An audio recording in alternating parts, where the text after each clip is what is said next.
It's a simple training course and you can take it as soon as you hit your 14th birthday. Once you've done that, you have to go through at least 11 hours of face-to-face training. You'll then graduate as a Level 7 official, which means you can take charge of county-level games. But hold your horses, there's still a long way to go to get to the Premier League. Your next step is to spend a year each at Levels 6, 5 and 4. This covers the top of the amateur game. Only at Level 3 do you start doing Northern Counties or Isthmian League level games, for example. If you've done this all quickly, you can reach Level 2 and ref your first National League match after, I don't know, 6 years? After getting enough experience at that level, you can apply to be a referee in the EFL. There's an interview, people watching you do games, and then, if the EFL are happy, you'll be granted a Level 1 licence to ref in games in League 2 and above. Now, they don't just say on you go to the Premier League, you have to work your way up through the divisions. Only after years of hard work and refereeing on cold Tuesday nights in Stoke can you be considered to do matches in some of Europe's very best stadiums. Now, who was the youngest to reach the very top? It was actually Michael Oliver. He refed his first Premier League match in 2010 at the tender age of just 25. So if you want to follow in his footsteps, crack on. It'll only take you roughly a decade, thousands of hours of work and an incredibly thick skin. In total, there are 37,000 registered referees across England, but the PGMOL has only deemed 21 good enough for the top flight. That means there's not even a 1 in 1,000 chance you'll even make it in. Obviously, referees can make mistakes, but when you think about it, having a go at them is kind of like slating a brain surgeon.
Good morning, 4 minutes after 6 o'clock, Thursday's with us. How are we? This is talkSPORT Breakfast.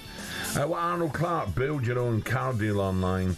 All with a few clicks, they make buying your next car easy. Right, big question. Yes. What is Six? That's the second car in it, 2 days running, but a different colour. What is Six? It's a clothing brand. Is it? Yeah. Called Six Figures.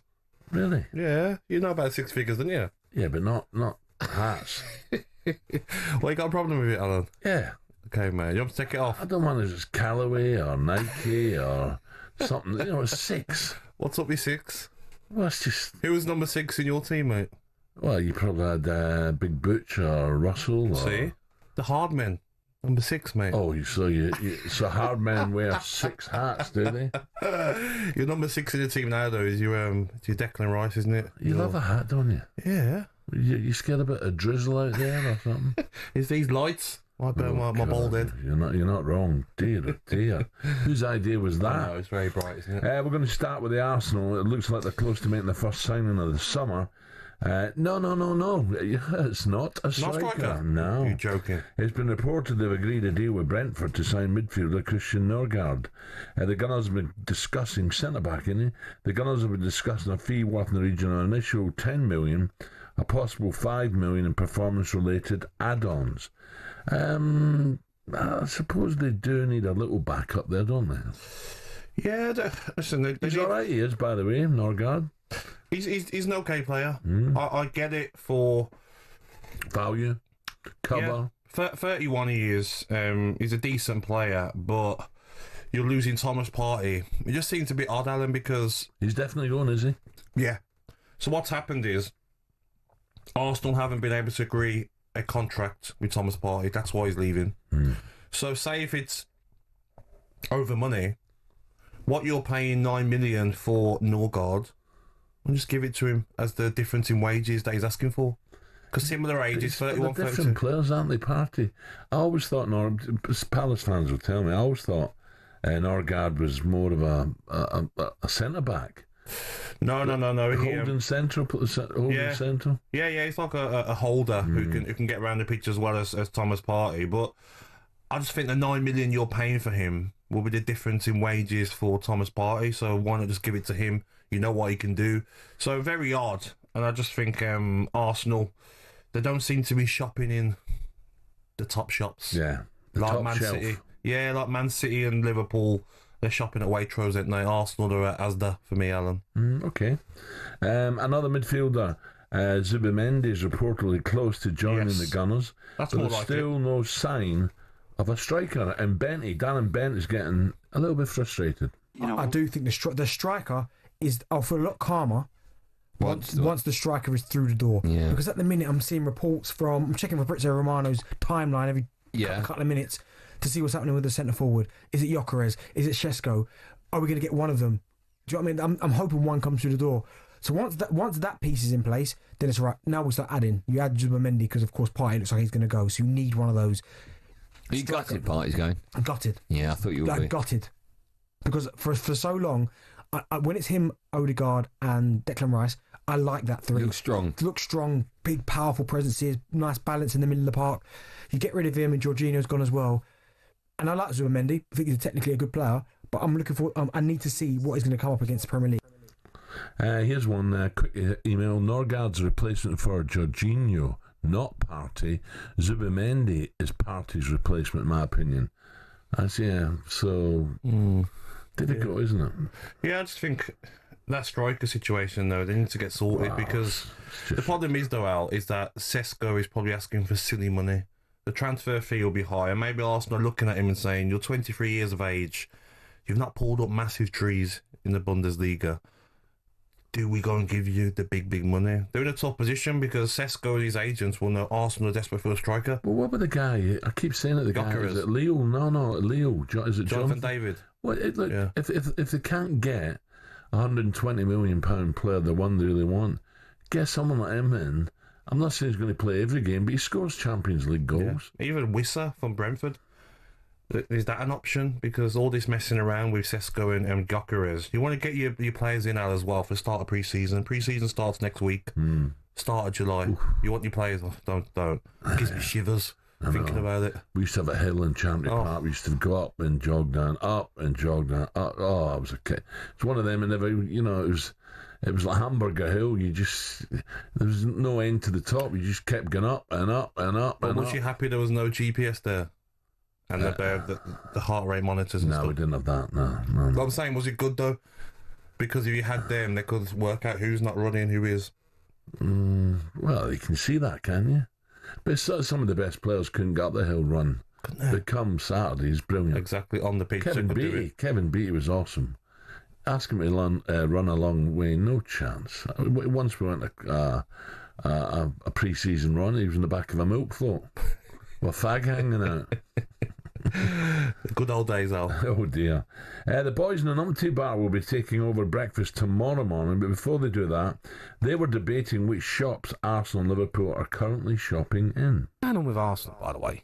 What do you mean it's going on Arsenal? Well, are they shopping at Asda a little bit? Oh, what's wrong with Asda? Well, nothing's wrong with Asda. Do you shop there? Yeah. I don't. But, you know, I feel like Arsenal shopping at Lidl and Liverpool shopping at... Don't knock Lidl, mate. I'm not don't knocking knock it. Lidl. I'm not knocking it, No, but I'm you just are, saying... Jay. I'm just saying. Who's Co-op?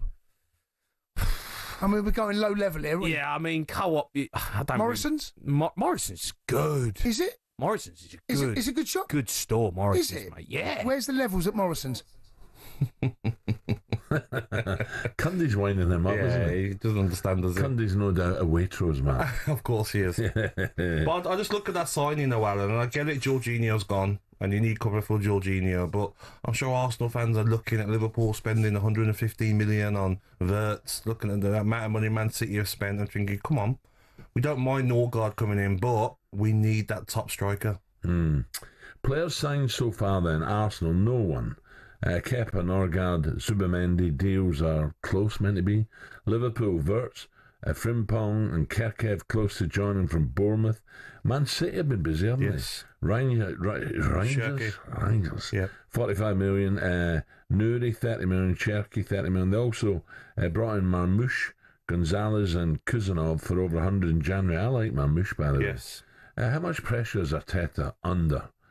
Do you think is he being loyal to Arsenal and keeping his mouth stummed, or is he going crazy to his director of football saying, you got to help me, we're close, we can win this if you help me? I think they will get the striker situation sorted before the season starts 100%, but I just think that I'm sick of Arsenal fans phoning up here, Alan, and saying the same old thing. No, we're doing well, we back Arteta. Okay then, let's come back to this time next season and Arsenal haven't won the Premier League or Champions League. Are we still saying, it's good and they're still challenging? Well, you know what football's like, Gab? You forget and move on. You're excited about the next season. No, I know, but I'm saying it comes to a stage where finishing second isn't good enough. Yeah. Getting knocked out in the Champions League isn't good enough. The amount of money Arsenal have spent, Arteta has spent, get a striker in and there's no excuses. I don't hear any excuses about injuries because that's what you keep hearing. We had big injuries. So does every team. Yeah, I agree. I was thinking that the other day. 03717223344, the number, give us a call. A word on Brentford, Gab. Lost Thomas Frank and his backroom staff looked like the best player in Mbumo, and Captain Orgad are on the way out, and the new boss is former set-piece coach Keith Andrews. We touched on it yesterday. I wonder what Keith's thinking. I think he's... Forget what he's thinking, Alan. What are the Brentford fans thinking? You know, they've been competitive. The ones who spoke to us said, no, we've been there before, we can do it again. Of course, but they're probably thinking, Brentford fans, last season when a great run, fighting for that last European place. This season, new manager who's never managed before, only been a coach, losing your best player, Mbumo. Norgard's obviously gone to Arsenal. If you're Visser, you're saying, get me out of here. Because he was on 19 Premier League goals last season. He's at an age where he needs to make that big move. So before you know it, that team has been dismantled. They're going to have to do some very good business, Brentford, to get back. No, I agree. Coming up, more bad news for Arsenal fans. I'm sorry, it looks like there's even more competition now for Gyökeres. With Liverpool in the hunt now, we'll discuss that next 6:14.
declare, and battle come down. London calling to the underworld. Come out of the cupboard, you boys and girls. London calling, now don't look to us. Basil. Yeah, was she? With a great respect to that lady there, Basil. I've never heard I have never heard Basil or Bal ever called Basil. No. Never. How do you pronounce it, Basel? Well, it depends. In Scotland, we call FC Basel. FC Basel. What does she call it? Basil. Basil. No, she said Basil. Basil, yeah. Yeah, she's far off there. But they also, I think, the Germans and French, because it's French-speaking as well, they call it Bal. A lot of them call it. Yeah. Or we do. I forget the other way around. FC Basel. Yeah, it's Basil. I've never heard Basil before. No. I know things have changed now. Turkey, Kia. Kia. What was it? Kiev, they call it? Kiev. For me, it was always Dynamo Kiev. Kiev, yeah. Anyway, Chicken Kiev, yeah. An absolute classic there from The Clash. Well, it's The Clash's guitarist Mick Jones' birthday today. Happy birthday, Mick. Happy birthday. What a tune. Gab, where does London rank for you in British cities? Oh, it's got to be the best. It used to be the best. Yeah. Not sure now. I think London in the summer especially, yes, it's got a lot of problems, hasn't it? We're not going to get into it, but when you do go around London, it's got some special places, hasn't it? Restaurants. You should know. You know more than me. Yeah, but I remember when it was proper, it was the best in the world for me, or the best city, yeah, definitely in Europe. Now, it's murder now. I can imagine, though, when people from, say, America, other countries come over, they probably prefer little towns that are outside of London, in different cities. Well, you get the Americans come over, they love little places like the Cotswolds. Yeah, Cotswolds, I think that's popular, isn't it? Part of Yorkshire, little towns. Yeah. That people can go and have a look at. But Suffolk, Norfolk coast. Yes. But I can imagine Cotswolds is one of the top ones. Definitely. And then you go further south, you go west, southwest. Even my wife and the grandkids were down in Bournemouth the other day, so it was packed. The beach was packed. Bournemouth would be on the weekend. Sandbanks. Yes. Then come round a bit. It's beautiful down there. 100%. So London for a couple of days, then you want to get out. Right, let's look now at today's back pages with Tesco Mobile for Business.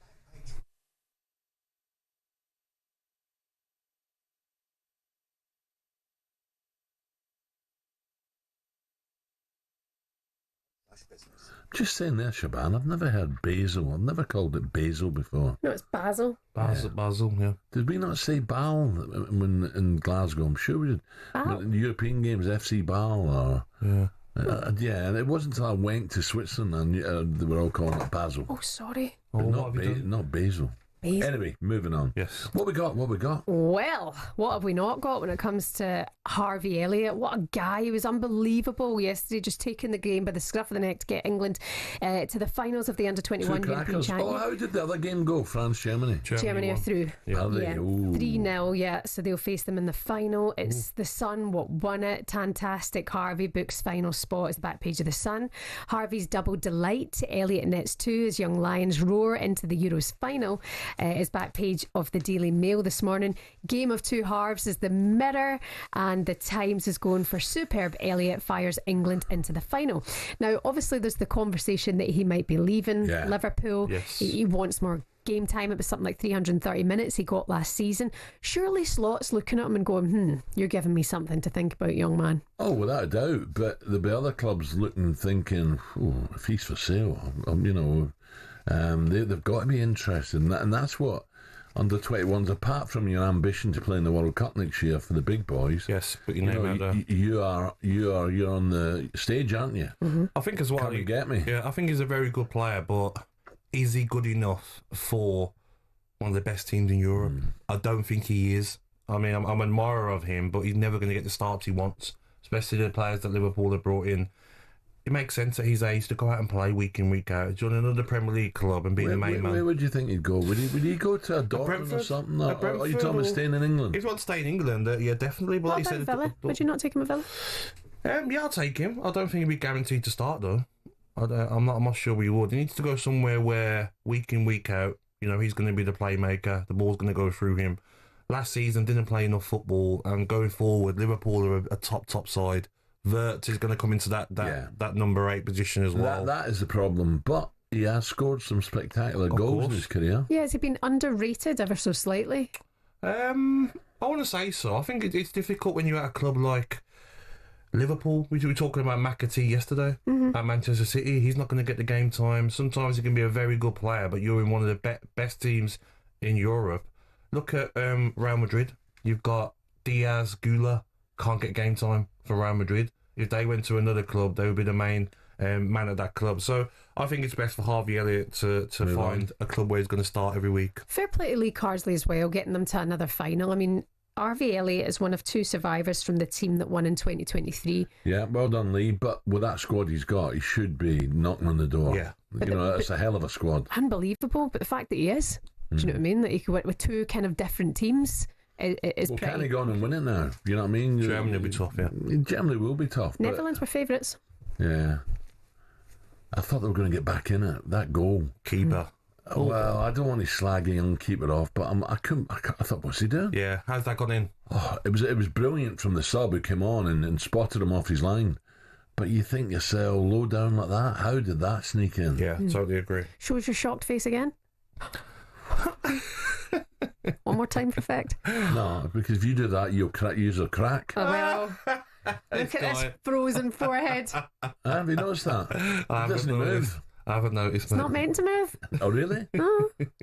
Botox, baby. What do you say about Gyökeres there? Oh, do you not want to talk about Botox anymore? No. Okay. Scandi drama is the back page of the Sun. Slot ready to join Gyökeres fight as Toon plot record Isak wage deal. Ken Lawrence saying that Liverpool looks set to battle Man United and Arsenal now for Victor Gyökeres, with their pursuit of fellow Swede Alexander Isak looking doomed. So Isak on 130 grand a week at Liverpool. They want to reward his 27 goal season with a bumper deal of 200 grand a week. 130 grand a week in Newcastle.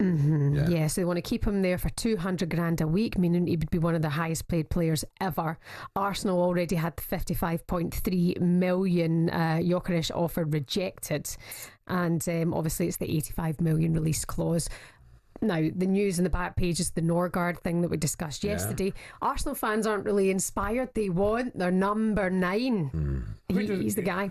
They have to get it done, don't they? And like I said to Alan, Sesko's the one that they probably want more than Gyökeres. But is he asking for crazy money? Is he asking for Odegaard money? That's the problem that they're going to have for me. Did you hear the old Sesko news? Go on. No. Oh, well. Apparently, he's followed Arsenal on Instagram. On Instagram, yeah. So, like, that's the thing. That's the thing now in today's age, Al. If you follow someone on Instagram, it's a thing. It's a match. I'm not even kidding you. It must mean something. So that means though? No. Like so if I followed you, do you know what I mean? There's something there. Yeah, there's something there, mate. Is there? Yeah. And then if you unfollow someone on Instagram, it means it's over, it's off. The relationship's done. What's a load of tosh? What else it's we not got? tosh. It's not tosh. It's the biggest hint that Sesko might be going to Arsenal because he's now followed them on Instagram. Well, they should get off their backsides and do something. I know. Right, what else have we got? One more quick. I just wonder. And also, Gareth Southgate is in the papers today as well. You'd have seen this all over the news yesterday for getting his knighthood. Well done to him. Tom Barkley saying that Sir Gareth Southgate is back in England to get over the final hurdle that he couldn't, and win a trophy at long last. The former Three Lions boss, who came within touching distance of glory at Euro 2020 and 24, was yesterday knighted for his services to football. Don't. It's services to football, Gab. You can't knock him for that. What services? You don't just have to be a winner to get a knighthood. Oh, okay. No, it's best I don't comment. It's the best I don't comment now. Right, Incredible. we'll move on. Incredible. Don't be a hater. Do you think you deserve it? Incredible. Look at the time, Siobhan. That was a look at today's back pages of Tesco Mobile for Business. Coming up, we bring you up to date with the very latest from the transfer market. So what does the future look like now for Harvey Elliott? 2 crackers yesterday. We'll find out next.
often you associate fan power with Chelsea Football Club, but one of the shining examples of it lies with a group called the Chelsea Pitch Owners.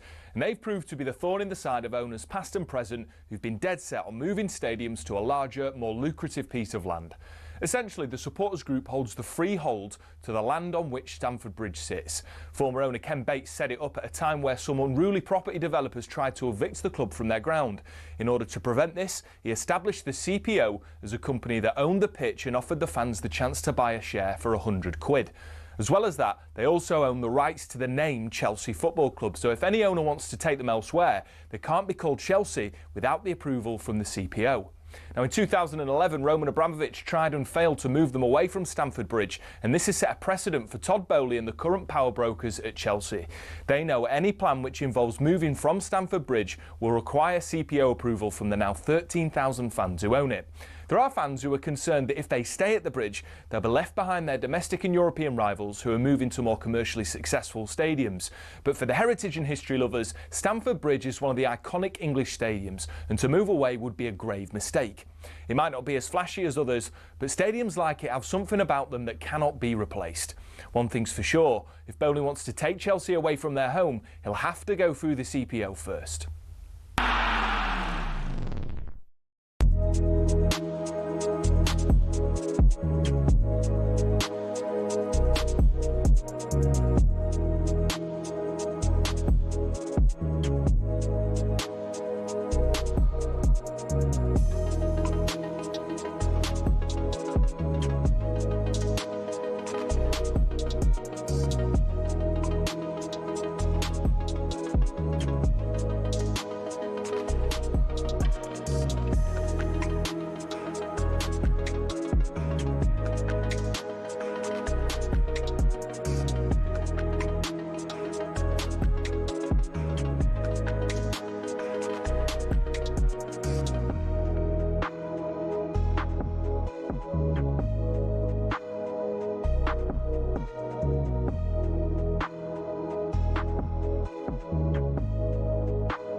Like this, Gab. I wanna live. I can get going with it, Al. Can you? Yeah. This was my era. Spicy margaritas. When I was young, I loved this. Who is it? It was two great albums, After the Gold Rush and Harvest. Harvest was fabulous. Neil Young. Neil Young. Oh, okay. Youngie. Fantastic. Not Youngie. No. Why not? No, he wasn't called Youngie then. Of course he was. Those were great days. Great days. He was brilliant. Anyway, the reason why we're playing. The Glastonbury doors opened just with 200,000 people set to arrive today. That's an amazing crowd. My worst nightmare. The 1975, never heard of them. Olivia Rodrigo and Neil Young are the headliners. Plenty excited to see Rod, of course, Rod Stewart in the Legends slot. And Charlie XCX, I thought it was a comic or something, is expected to attract one of the biggest crowds of the festival. Charlie, do you know them? No, never heard of any of them. When's Rod on? Rod is the Legends slot. Is it Sunday? Does he finish it? When? Sunday afternoon, yeah. So he's better now. Good well, news. I hope so. I'll definitely be watching that one. Definitely. Could you? Is that a bit of you? Glastonbury, 5 days without a shower? Nightmare. Could you go 5 days without a shower? No. My worst nightmare, even like 5 hours at Glastonbury. Not for me, mate. No. People throwing drinks in the air and doing what they do. It's carnage, mate. Could you? My worst nightmare. Maybe in a motorhome. What do you mean a motorhome? Why, you're not in the mix? No. Well, yeah, but you go back and shower in your motorhome, don't you? So you go and get jiggy. Yeah. You know what I mean? Get on it. And come back and have a nice shower and chill out. Yeah. Sit outside, glass of wine, little Barbie, and then What get about a your tent? head down. What about a tent? Nah. Why? Nah, I've done all that. Use a bit of water. Wash the old armpits. It's the old deodorant time for most, isn't it? Throw a bucket over your head. Oh, no, it's not the same, is it? So you're saying you couldn't go 5 days? No way. Not for me, mate. Right, if you're not a fun sponge like Gab and are sad about missing Glastonbury, we have the competition just for you. Here we go. The reunion of the century is just around the corner. We're giving you a chance to win a pair of Oasis tickets. And it's in Manchester on the date, July 19. Yeah, you heard that right. Oasis Live 25 is a sellout. But talkSPORT can get you in. But that's not all. Alongside the tickets, we'll put you up for a night in a lovely hotel and put $5,000 in your back pocket. Tax-free as well. Listen up right now for everything you need to know. And here's how you enter. Alright, kid, you have to be over 18 to enter in the UK excluding Northern Ireland. For a chance to win a pair of tickets to the most electrifying rock and roll reunion of the century, a hotel stay and $5,000 spending money, all you gotta do is text the word Oasis to 83338 by Monday the 7th of July at 11 p.m. and you'll be entered into the draw to go supersonic this summer. Sorted.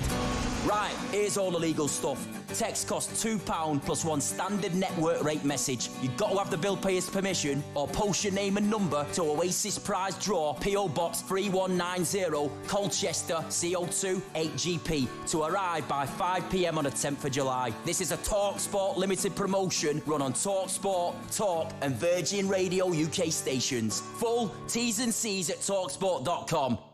Okay. There you go. If you fancy a bit of that, take a chance. Right, Liverpool, are they about to spend even more money now? Surely not. Back page of the Sun suggests they've entered the race for Gyökeres alongside Arsenal and United. But where will he be playing his football next season? To bring us the very latest of this, let's say good morning to talkSPORT's transfer reporter. A very good morning, Ben Jacobs. Good morning, Ben. How are we, Ben? Good morning, how are you? Very well. Mate. Ben, I would imagine that there's a lot of Arsenal fans sitting here or in the cars going to work thinking, what is going on? Why can't we get one over the line, a big signing? It now looks as if they might lose out to Gyökeres.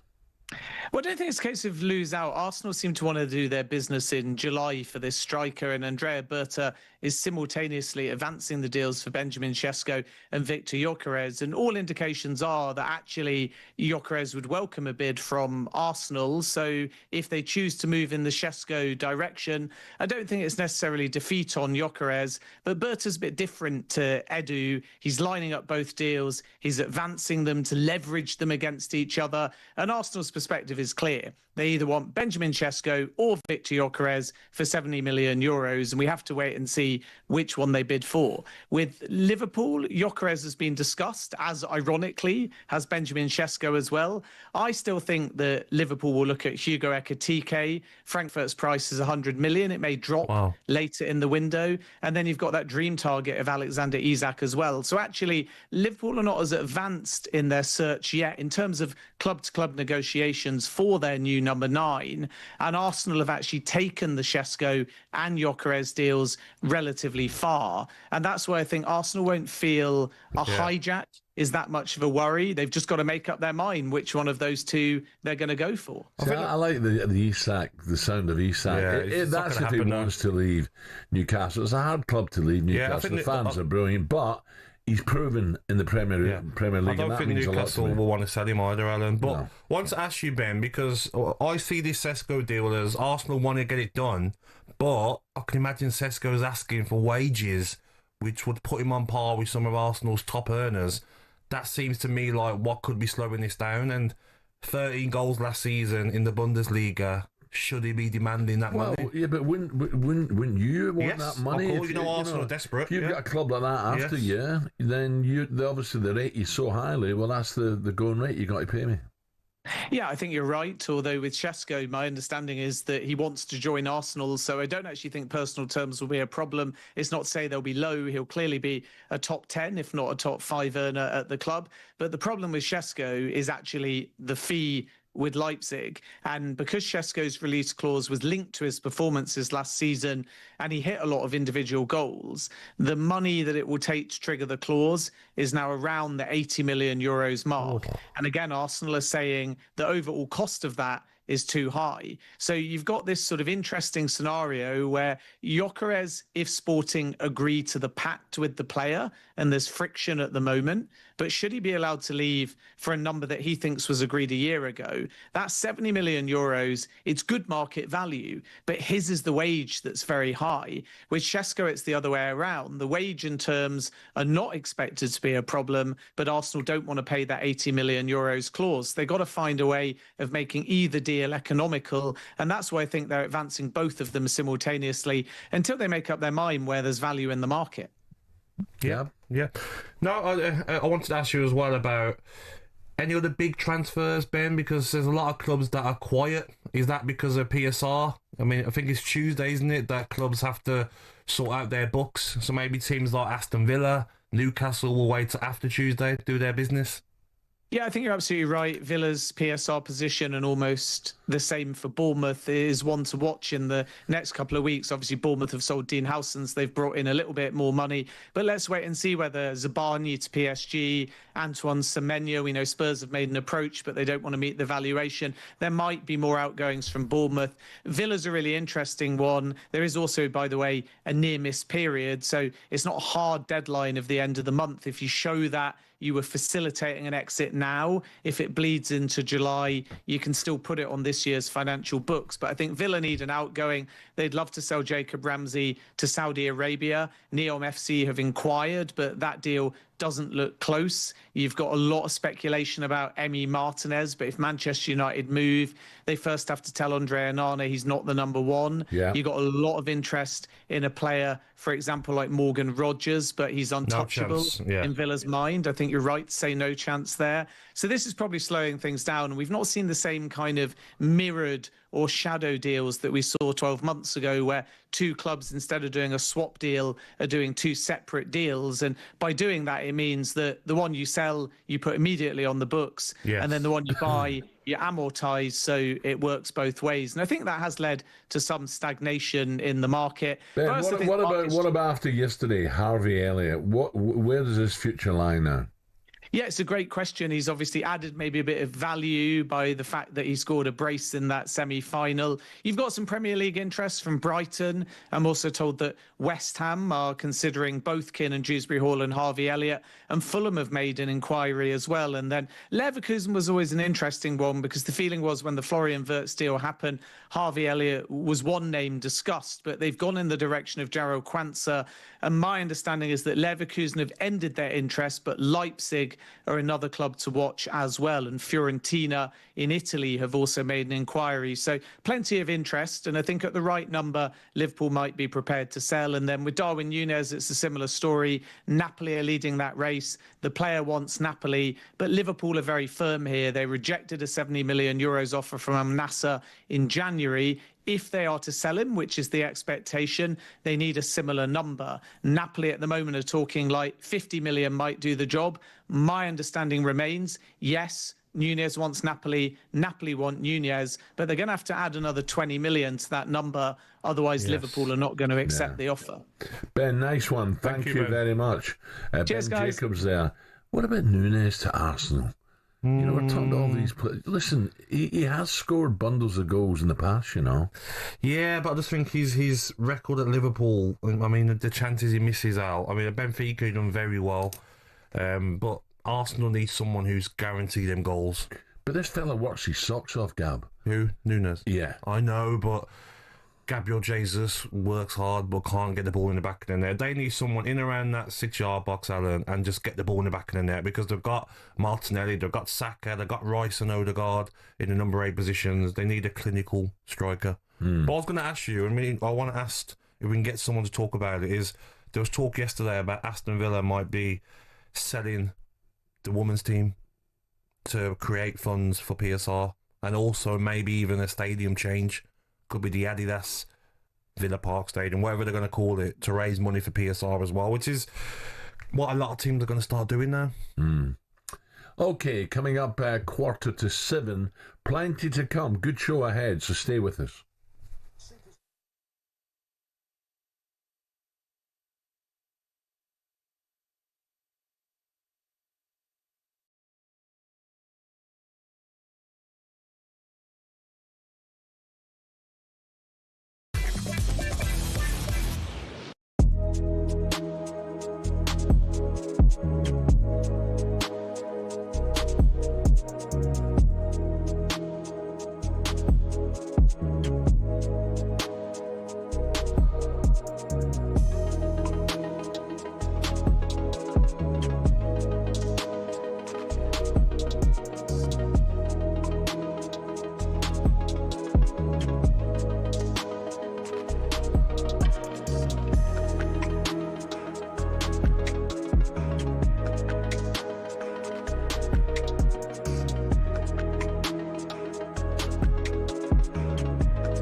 A bit of heartburn there. Singing the national anthem, Alan. That's all, mate.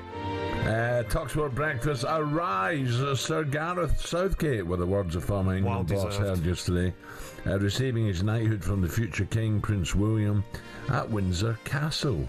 And Sir Southgate received, or Sir Gareth received, his gong just in time for the boys, Andy Goldstein, Dan and Ben, to critique his achievement after 4 on drive.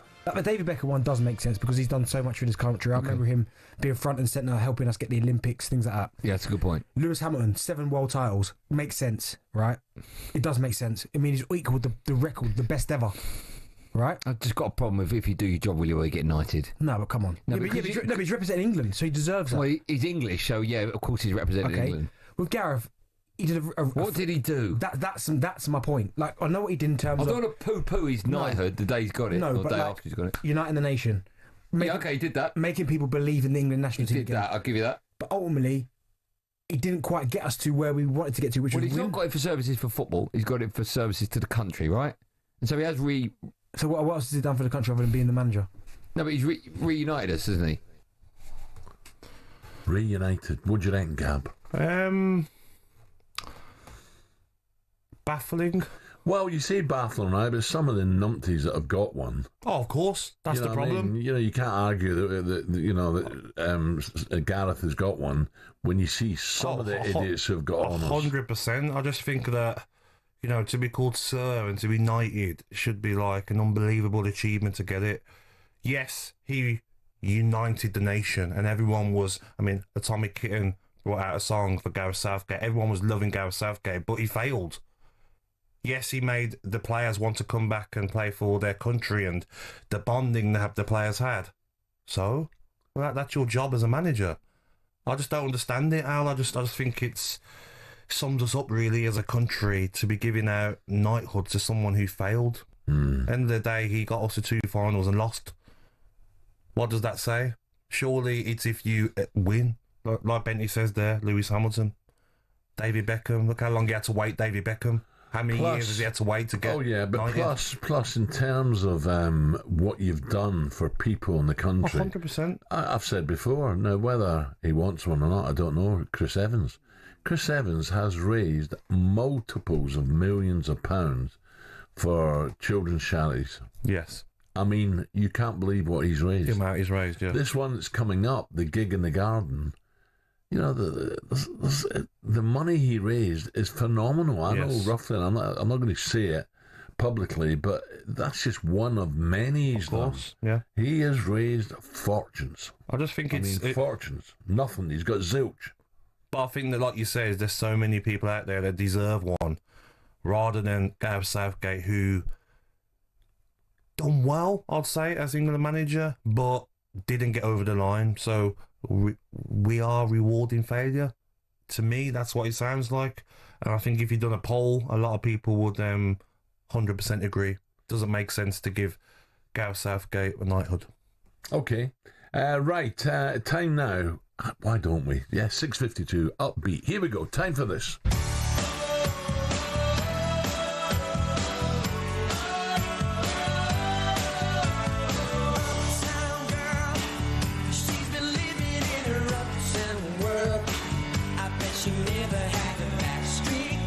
It's time now for a very own Christy Brinkley.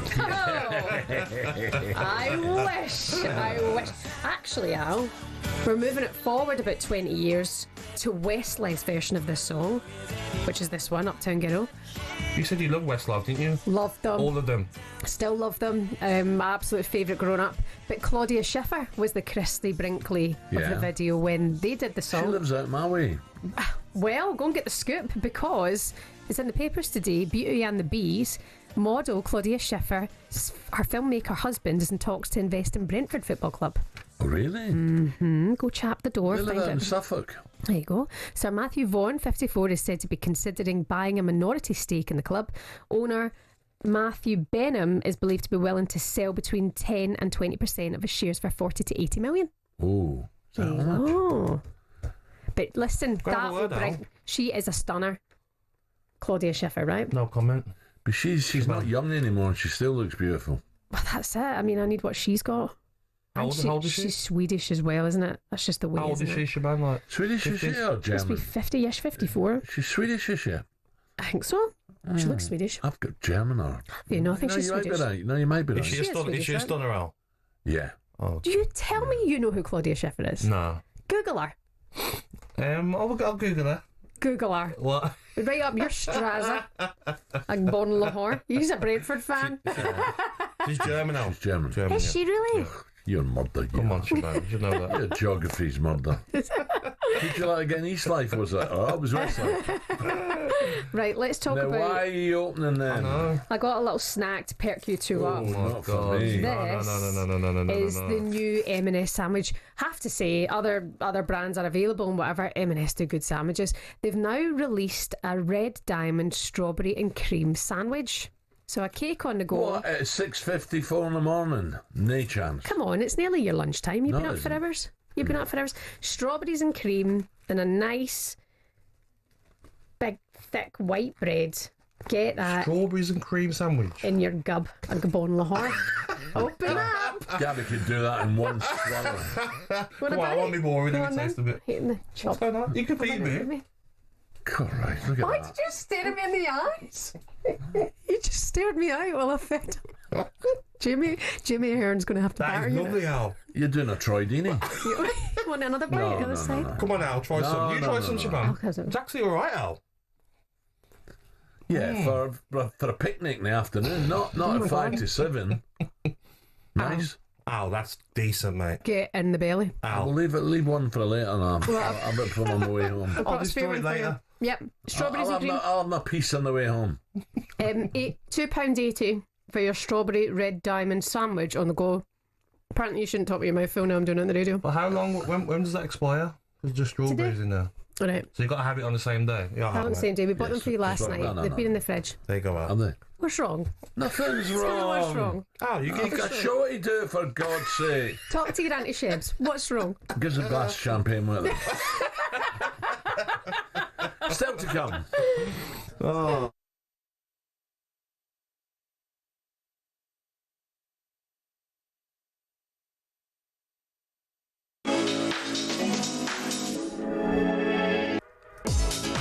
Now we have a cracking show in store for you this morning. A great story. Two brothers have gone from selling Spuds jacket potatoes out of a van to becoming famous with millions of followers on social media. And now they'll be the shirt sponsor for Preston North End. Look at these two stuffing themselves. Hold on, was that Pepper Pig there? Was it Pepper? Pepper out. The British and Irish Lions will release their squad later this morning to face the Western Force. Live on talkSPORT this Saturday. We'll be watching that. We'll have all the latest on that. And finally, we'll look back on last night's football as the Young Lions reached another Euro 21 Under 21 Championship final. They'll now face Germany in the final, and we'll celebrate the future of English football, really. That was our look ahead with our good friends at Travis Perkins. Superstar Breakfast preview on talkSPORT with Travis Perkins. Join the club and get low trade prices. Find out more at travisperkins.co.uk or download the app.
Another summer, another England team in the final of an international competition. This time it's the under-21s looking to go back-to-back in the Euros.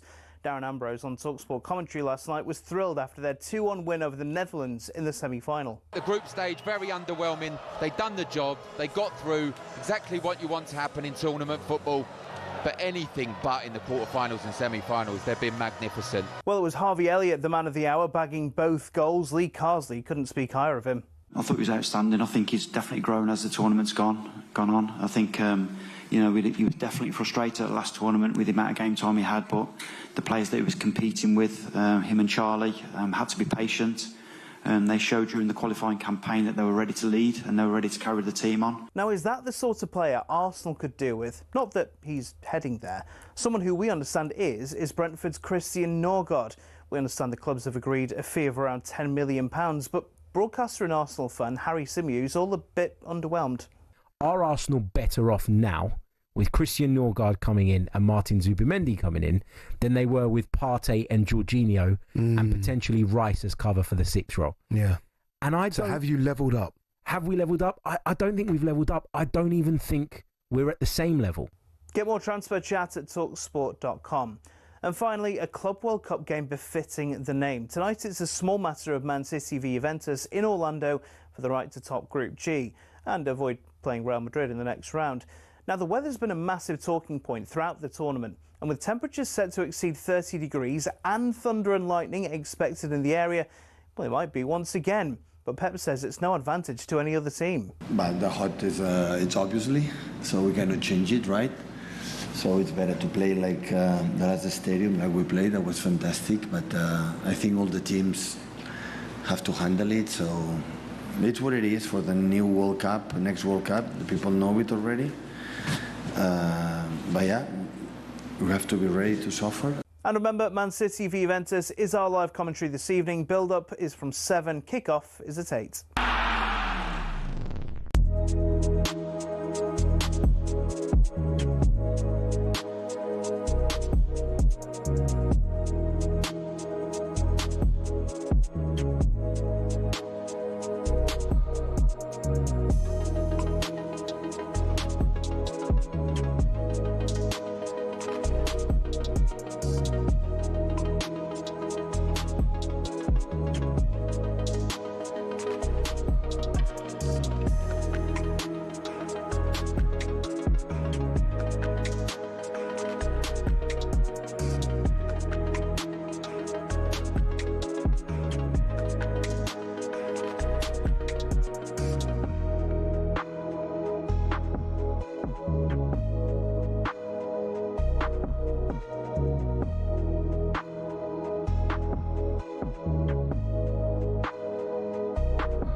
Okay, coming up 4 minutes past 7 o'clock, talkSPORT Breakfast with Arnold Clark app. Buy a car and opt in to Arnold Clark Rewards to enjoy access to great giveaways and everyday perks. Gabby alongside me, now on the way for you this morning. Ahead of the EFL fixture release at midday today, live on talkSPORT, Charlton striker Matty Gordon will join us as he prepares for their return to the Championship. I like Charlton as a club, yes. British tennis star and Villa fan Dan Evans, playing well, will join the show after his impressive win over world number 13 Tommy Paul Eastbourne yesterday to reach the quarterfinals later today, and ahead of Wimbledon getting underway on Monday. There you go. So keep that sandwich for Monday, Gab. Most importantly, don't miss the best quiz on radio, where our very own Gab will go head-to-head with a special guest. Don't miss that. It's simply the best. Before all that, England's young lions are going for the double as they stormed into the final of another under-21 Euro final. Can the young Lions replicate what the senior team did at the Euros last summer? Anderson starting down the middle for England. He's prodded into the path of Harvey Elliott in the area! What a finish! Harvey Elliott lashes it home for England! Here come Netherlands as Ohio with an early shot! Oh, what a goal! He's caught out the goalkeeper from miles out! It's an incredible strike to bring Netherlands level. Elliott sprints into an infield position now. Central area, running all the way into the penalty area! What a goal! Harvey Elliott with his second! Harvey Elliott, England's talisman, fourth goal of the tournament, unbelievable. And England's young guns are through to another final. The holders of the Under-21 European Championship will have the chance to retain their trophy. England have done it. England have won it. Through to the final. England 2, Netherlands 1. Yes, both goals come from Liverpool's Harvey Elliott, who may not have played much last season under Arne Slot, but certainly loving his football under Carsley for the young Lions. So I'll ask again, 03717 223344 Liverpool fans, is it time for young Harvey to move on, or are you desperate to keep him as part of the squad, or does he deserve more? Does he deserve more regular football? That's what we're asking. What do you reckon, Gab?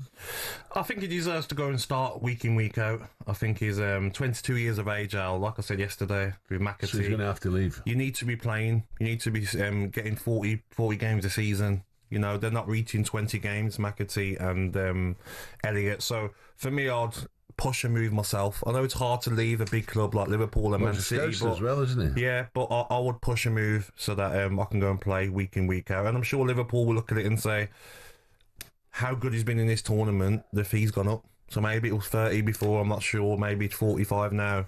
But I think for both Liverpool and Harvey Elliott, a move is probably perfect. What about Leeds? Someone like that? Leeds? Yeah, could do, yeah. But he might look higher, though, and say, you know what, I'm not far off it at Liverpool.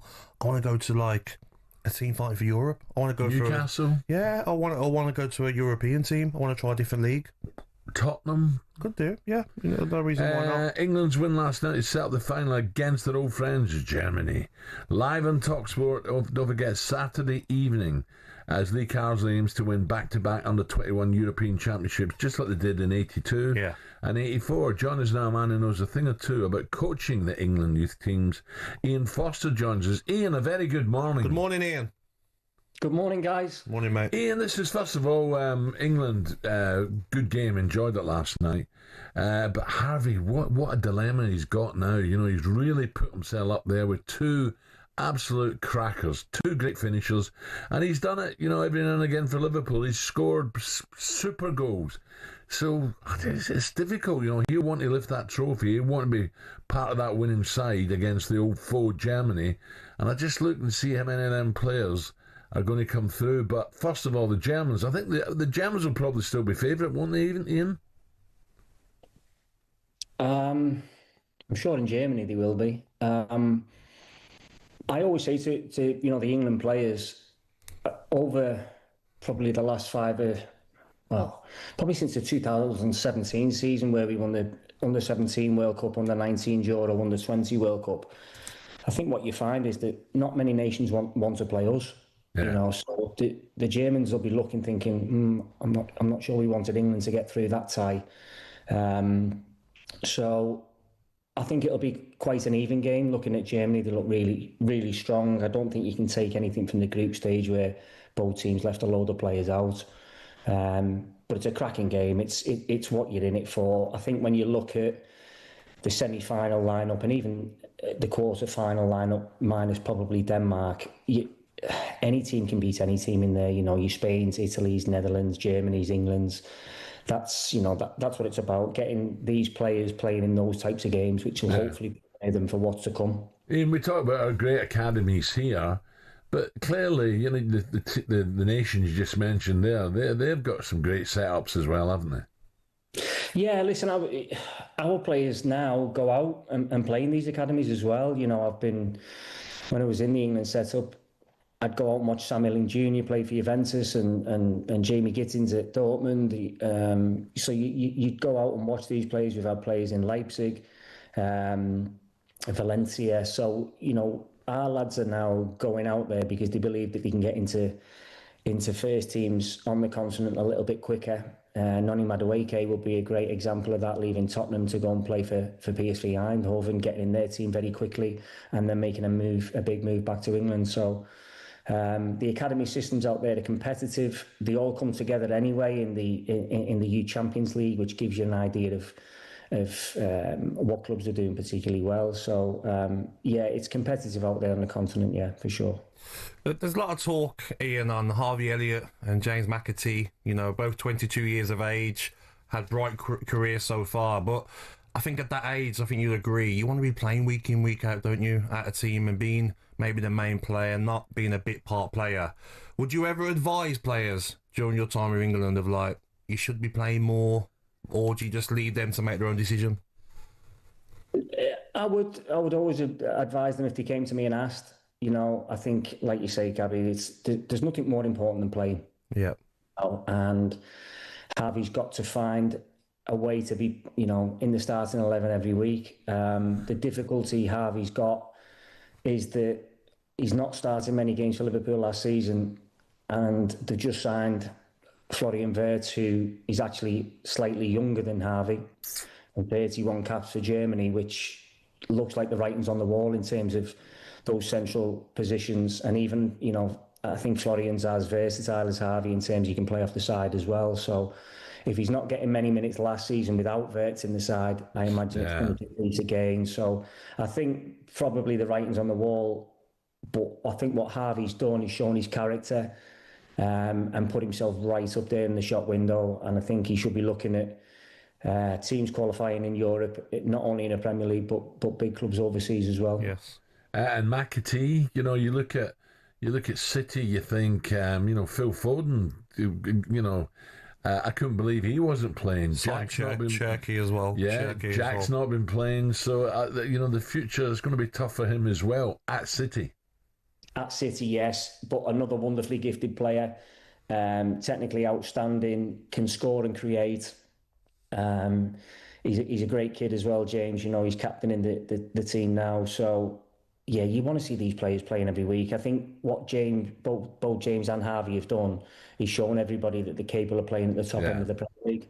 So what's amazing, Ian, as well, is that when I was in the under-21s, you had some very good players, but left-footed players, gifted ones, you're like, oh, maybe one might come through. You've got Hutchinson, you've got Elliott, you've got McAtee, you've got 18-year-old Wanyeri, can't really get into that side at the moment. His time will come in the next tournament, but it just shows how many gifted players are coming through. They just look better, the lefties, don't they? I know, mate. I love watching them. I think we're blessed. You know, if you look at England seniors now at the top end of the pitch, it's so difficult to get into the squad. Never mind into the 11. You know, unfortunately for these boys, I think there was only James Beadle on the pitch last night who can go again in the tournaments. I think there's only 4 in total in the squad. So what Lee's done is terrific, because he's given those players the last opportunity to play right until the death, and hopefully they can go and win the trophy. And like you say, Lee's job is to prepare these players for what's to come. So for those players who go deep into tournaments, it'll help them when they go into senior tournaments, to World Cups and European Championships. So Lee's done a smashing job with those guys. You know, wishing the best of luck for Saturday, you know. Ian, one last one. I like to see young players do well and progress, and you coach Jadon Sancho. I'm beginning to now think maybe go back to the likes of Dortmund, where he'd really, really enjoyed his football. Have you any idea, any thoughts on where you think Jadon should go next? He's got to play, hasn't he? Oh, listen, Jadon, when I was coaching Jadon, was as good as it gets, you know, in terms of young players' ability to beat someone at the blink of an eye. He scored, he assisted at high levels, deep into tournaments to show that he was doing it against Germany's, Brazil's, Spain's, you know, in European Championships and World Cups. He's lost his way at Manchester United, that's for sure. The difference in him when he went back to Dortmund for the second time, you know, you've seen him particularly in those European nights against Paris Saint-Germain, he was absolutely outstanding. So there's no doubt of the quality of the player. We've just got to find a way of getting the best out of Jadon, and I'm sure he'll leave Manchester United in the summer, whether that's permanently or on loan again. But we all want to see the best Jadon Sancho because he's such an exciting player. Yeah. Ian, great to talk. Thank you, Enjoy Ian. the game Saturday. Thank you very much. I will indeed. Cheers, guys. Thanks very much. Foster there. It's interesting, you know, really highly rates Jadon, doesn't it? Oh, yeah, it's a top player, wasn't he? A top player, but like you said, you know, he's lost his way. He needs to go somewhere. But like we said yesterday, Al, it's the wages. It's like Dortmund are probably saying, we can't afford to pay 75% of your wages, whatever it is. That's the issue, isn't it? Coming up, we're going to hear from plenty of Liverpool fans on whether last night proved Harvey Elliott is good enough to start for Liverpool. Right foot, left foot, 2 great goals. That's next. 03717 223344. That's the number to have you say. Give us a call now. 7:15.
Okay, 7:20. Right, let's head straight to the phone lines. 03717223344. Did last night prove Liverpool fans that you should keep Harvey Elliott, right foot, left foot, cracking goals? Let's speak to Peter, a Liverpool fan. Morning, Peter. How are we? Morning, Peter. Morning, Al. All right, Gabby. You all right, mate? What do you reckon, Pete? 2 cracking goals, but is he good enough to start regular? Absolutely brilliant finishes. Yeah. The lad's got it all. The problem he's got is there's better ahead of him at the club. And by the looks of things, they're going to be getting better as well. I mean, the rumour, they're after certain strikers, they're after a certain big, tall Swedish fella.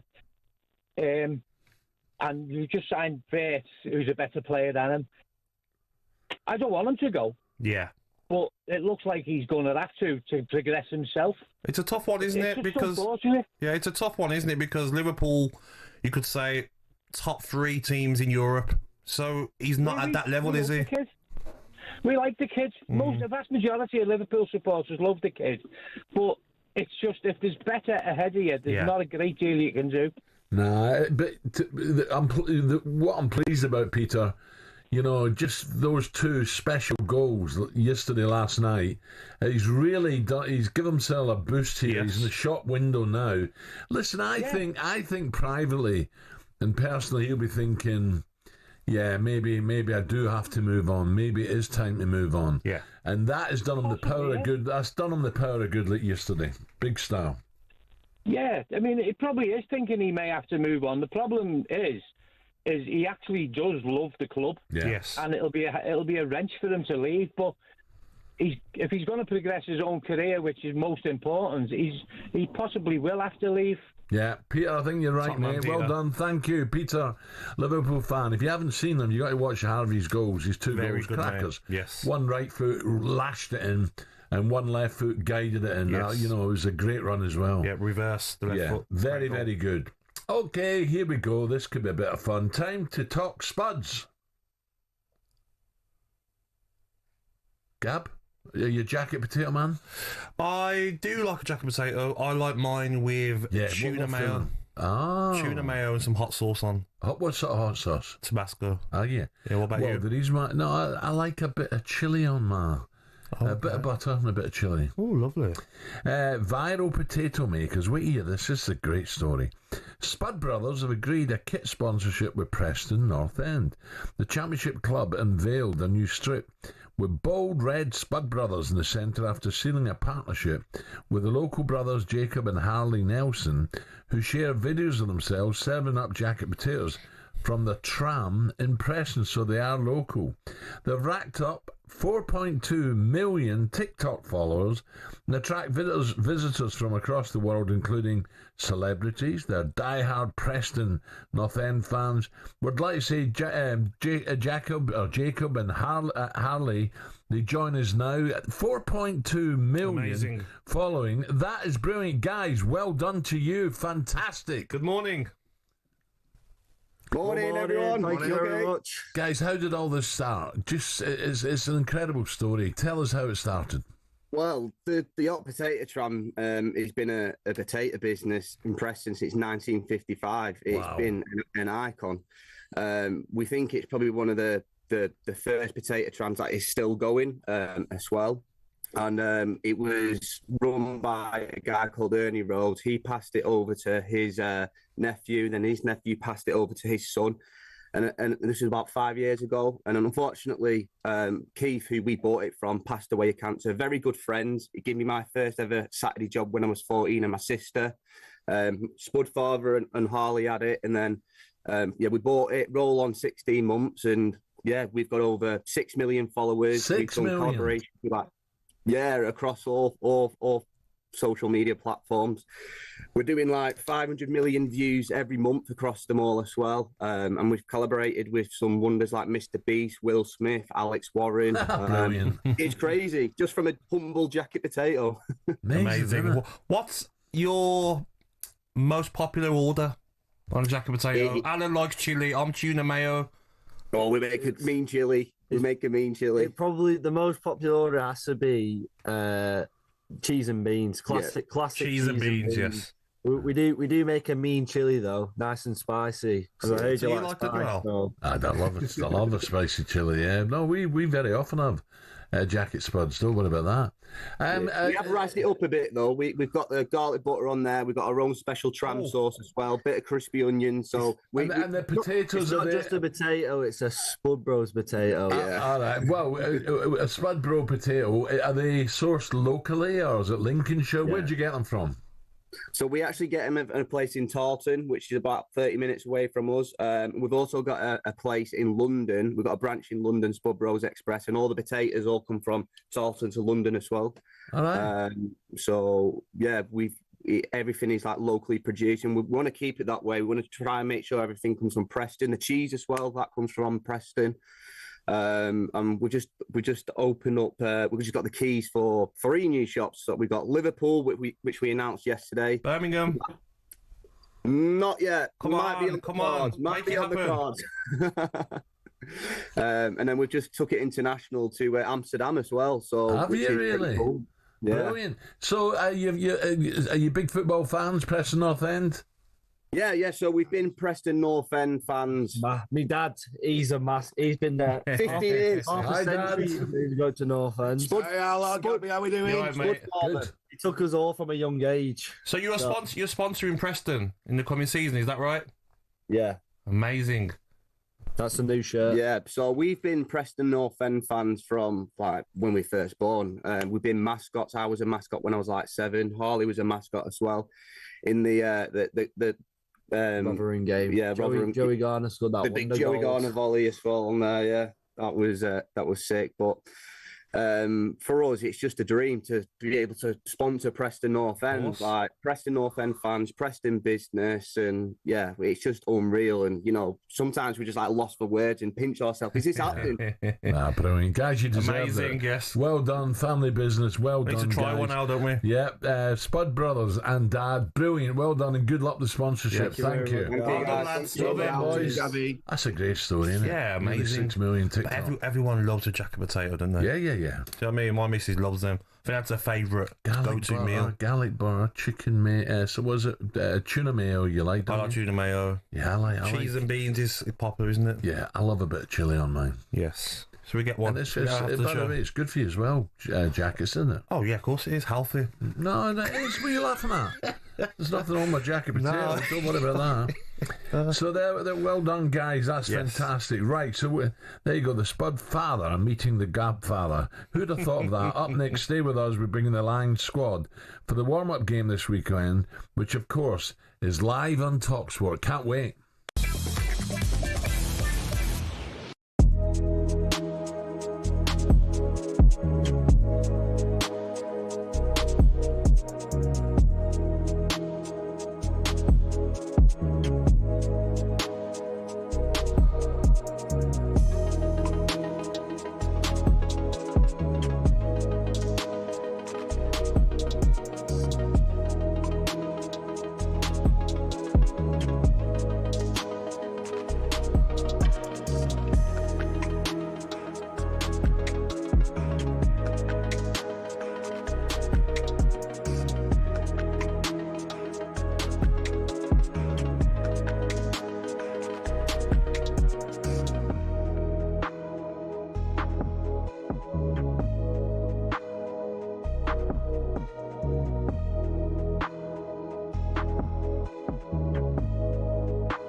Another summer, another England team in the final of an international competition. This time it's the under-21s looking to go back-to-back in the Euros.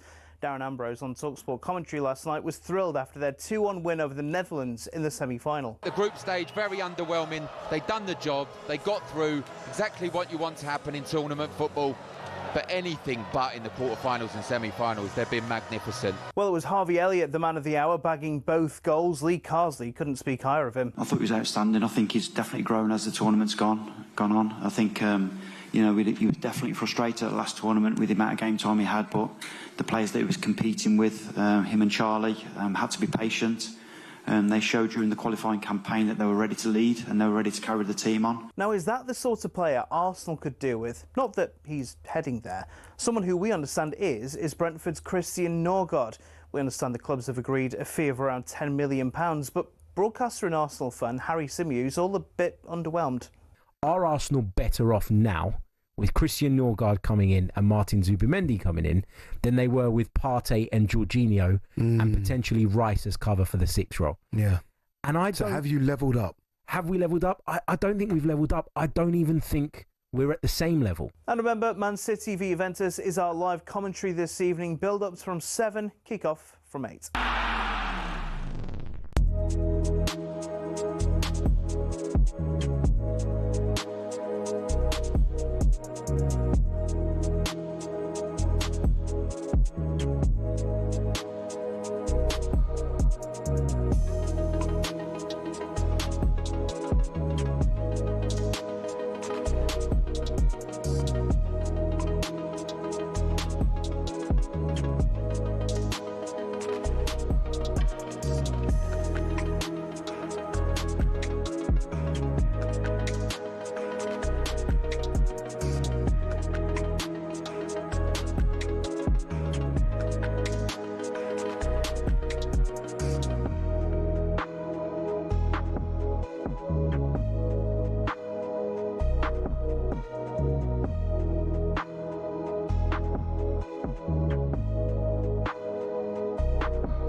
This is talkSPORT Breakfast with Arnold Clark. Build your own car deal online. All with a few clicks, they make buying your next car easy. Gabby's alongside me. Time now to get a Qatar Airways Lions update in partnership with Tenor Men. Qatar Airways Lions Tour Roundup on talkSPORT with coverage sponsored by Tenor Men. Show nothing but confidence this summer. Choose boxer shorts with built-in protection for drips and dribbles. Visit tenormen.co.uk today. Okay, the Lions are in action for the first time down under on Saturday. They take on the Western Force at 11 a.m. right here on talkSPORT, so check out that kick-off time, 11 a.m. And we've now learnt the squad for the game. So to bring us right up to speed is talkSPORT's rugby reporter, Alfie Reynolds. Morning, Alan. Thanks very much. Well, the news coming out of Perth here is that there's no Hugo Keenan or Jameson Gibson-Park in the Lions matchday 23. They've both been nursing injuries and are still yet to be in a position to be able to feature.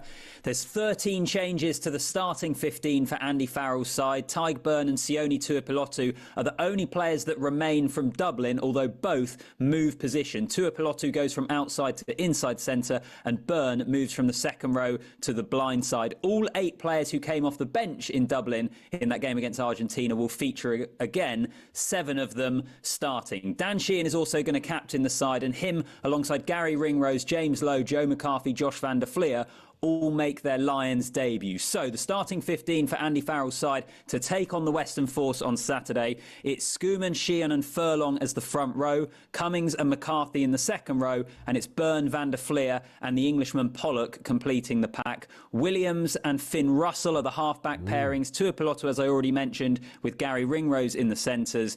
James Lowe, Mac Hansen and Elliot Daly complete the starting team for Andy Farrell's men. Yeah, Alfie, how important is it that the Lions win this and win it well after that defeat to Argentina? Yeah, I mean, I think a victory is important in terms of just generating some sort of momentum and stopping the negativity that would be hanging around the team if they were to lose their first 2 games of the tour. And then the much improved performance is what Andy Farrell will be looking at. He was really disappointed with what they produced against Argentina. I actually thought there were some pretty positive building blocks for the Lions, but the head coach wasn't happy. He wants to see a team that is building because they've still got quite a few warm-up games here, Alan. But actually, you look at it, it's not that long until they face Australia. This thing has to come together pretty quickly. So that's the pressure the Lions are under. Just last one. Local press, are they building this game up? Are they Perth, Western Australia, a long way from Sydney, Melbourne, etc., the Gold Coast? How are the press? Is this big news there in Perth? Well, I was at the Western Force training base earlier today. Simon Cron, their head coach, was speaking, and I think there was a lot more media there than they would usually get for a typical Super Rugby round. I think the reality is it will build. I don't think it's quite Lions fever just yet. Aussie Rules is the biggest sport in Western Australia. There's going to be 45,000 at Optus Stadium. It's a 60,000 capacity. So on the one hand, you could look at it and say, well, there's empty seats. But actually, the Western Force are probably averaging 8,000 a game in Super Rugby. 45,000 is pretty good. And there'll be a lot of Brits and Irish there, won't there? Oh, yeah, there'll be loads. I've started to see a couple of red shirts, and it's only going to get more throughout the tour. I think once we get into the bigger cities, the cities that are hosting the test matches, I think it will really take over. But it's certainly building, absolutely. Alfie, brilliant. Enjoy. I'll be watching. Don't worry, I'll listening. Top stuff. Cheers, Alan. Thanks, boys. Great. Alfie Reynolds there live from Perth. So the young star Henry Pollock will be in the side for the Lions this Saturday. Huge news for the Englishman. The game is live and exclusive on talkSPORT with coverage starting at 10 a.m.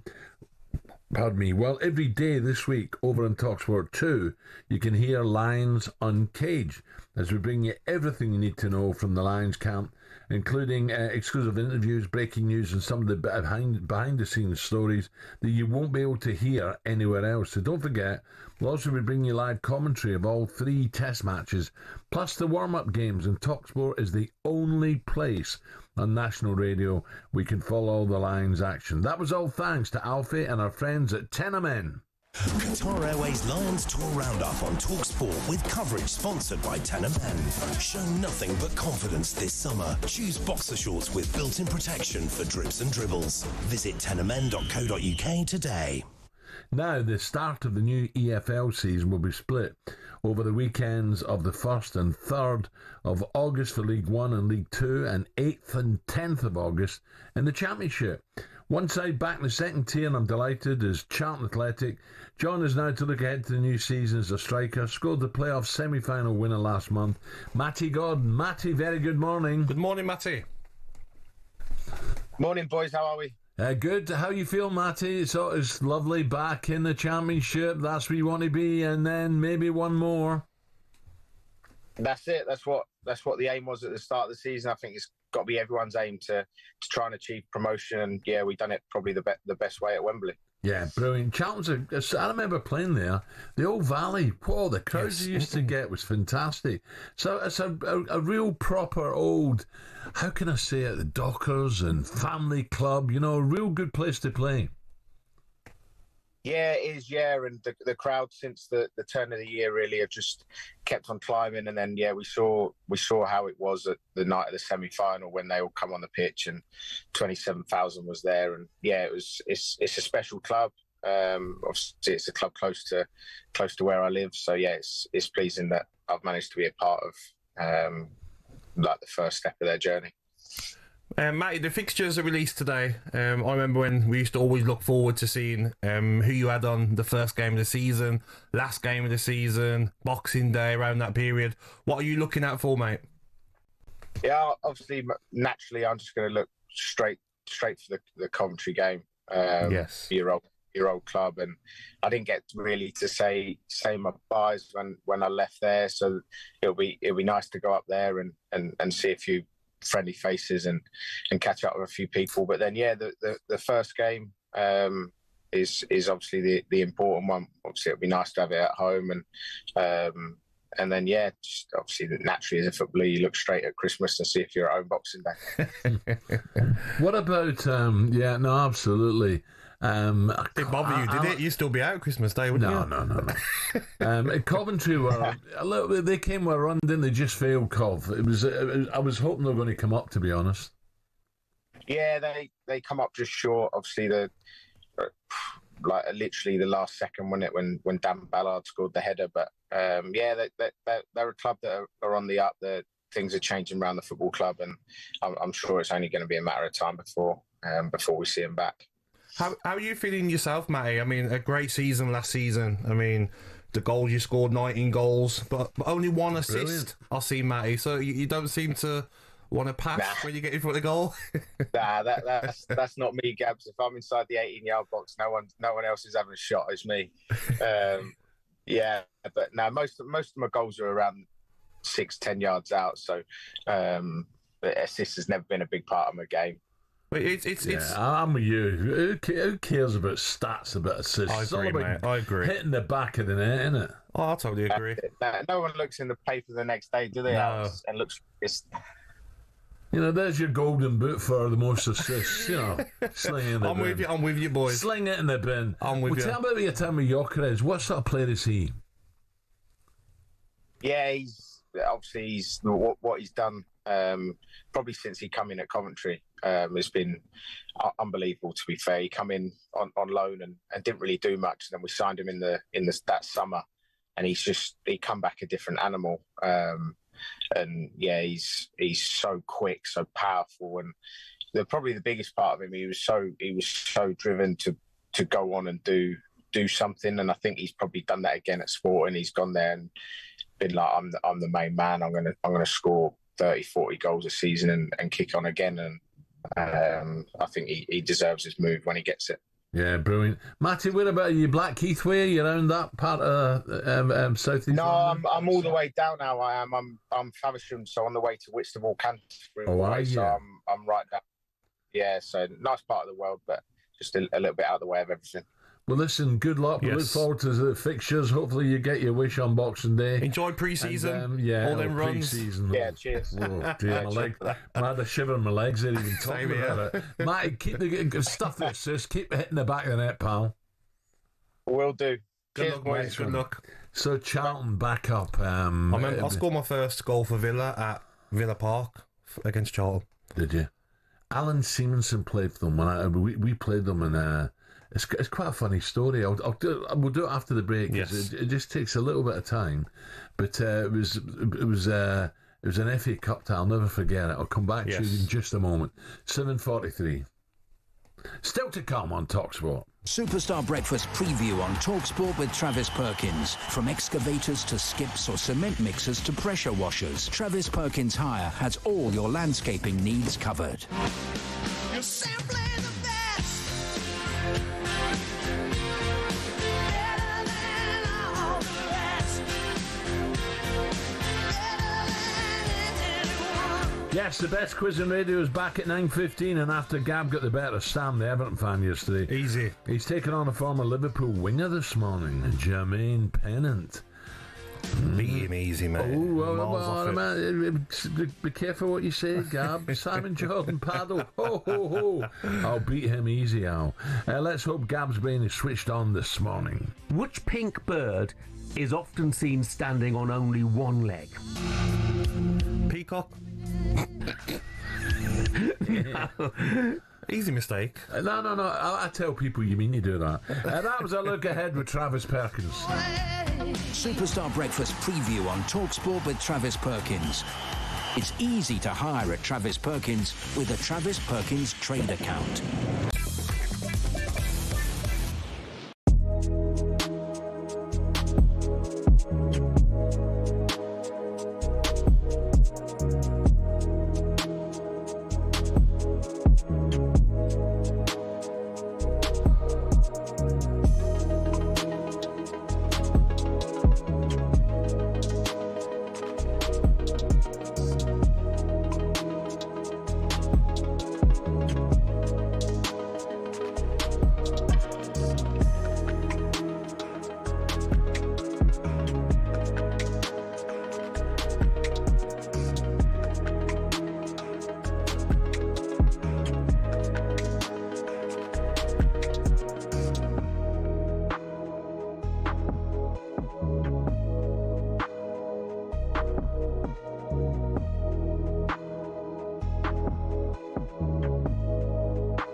Take care of the business. Yes, a bit of I'll Take Care of Business by Marvin Gaye. It's better, isn't it?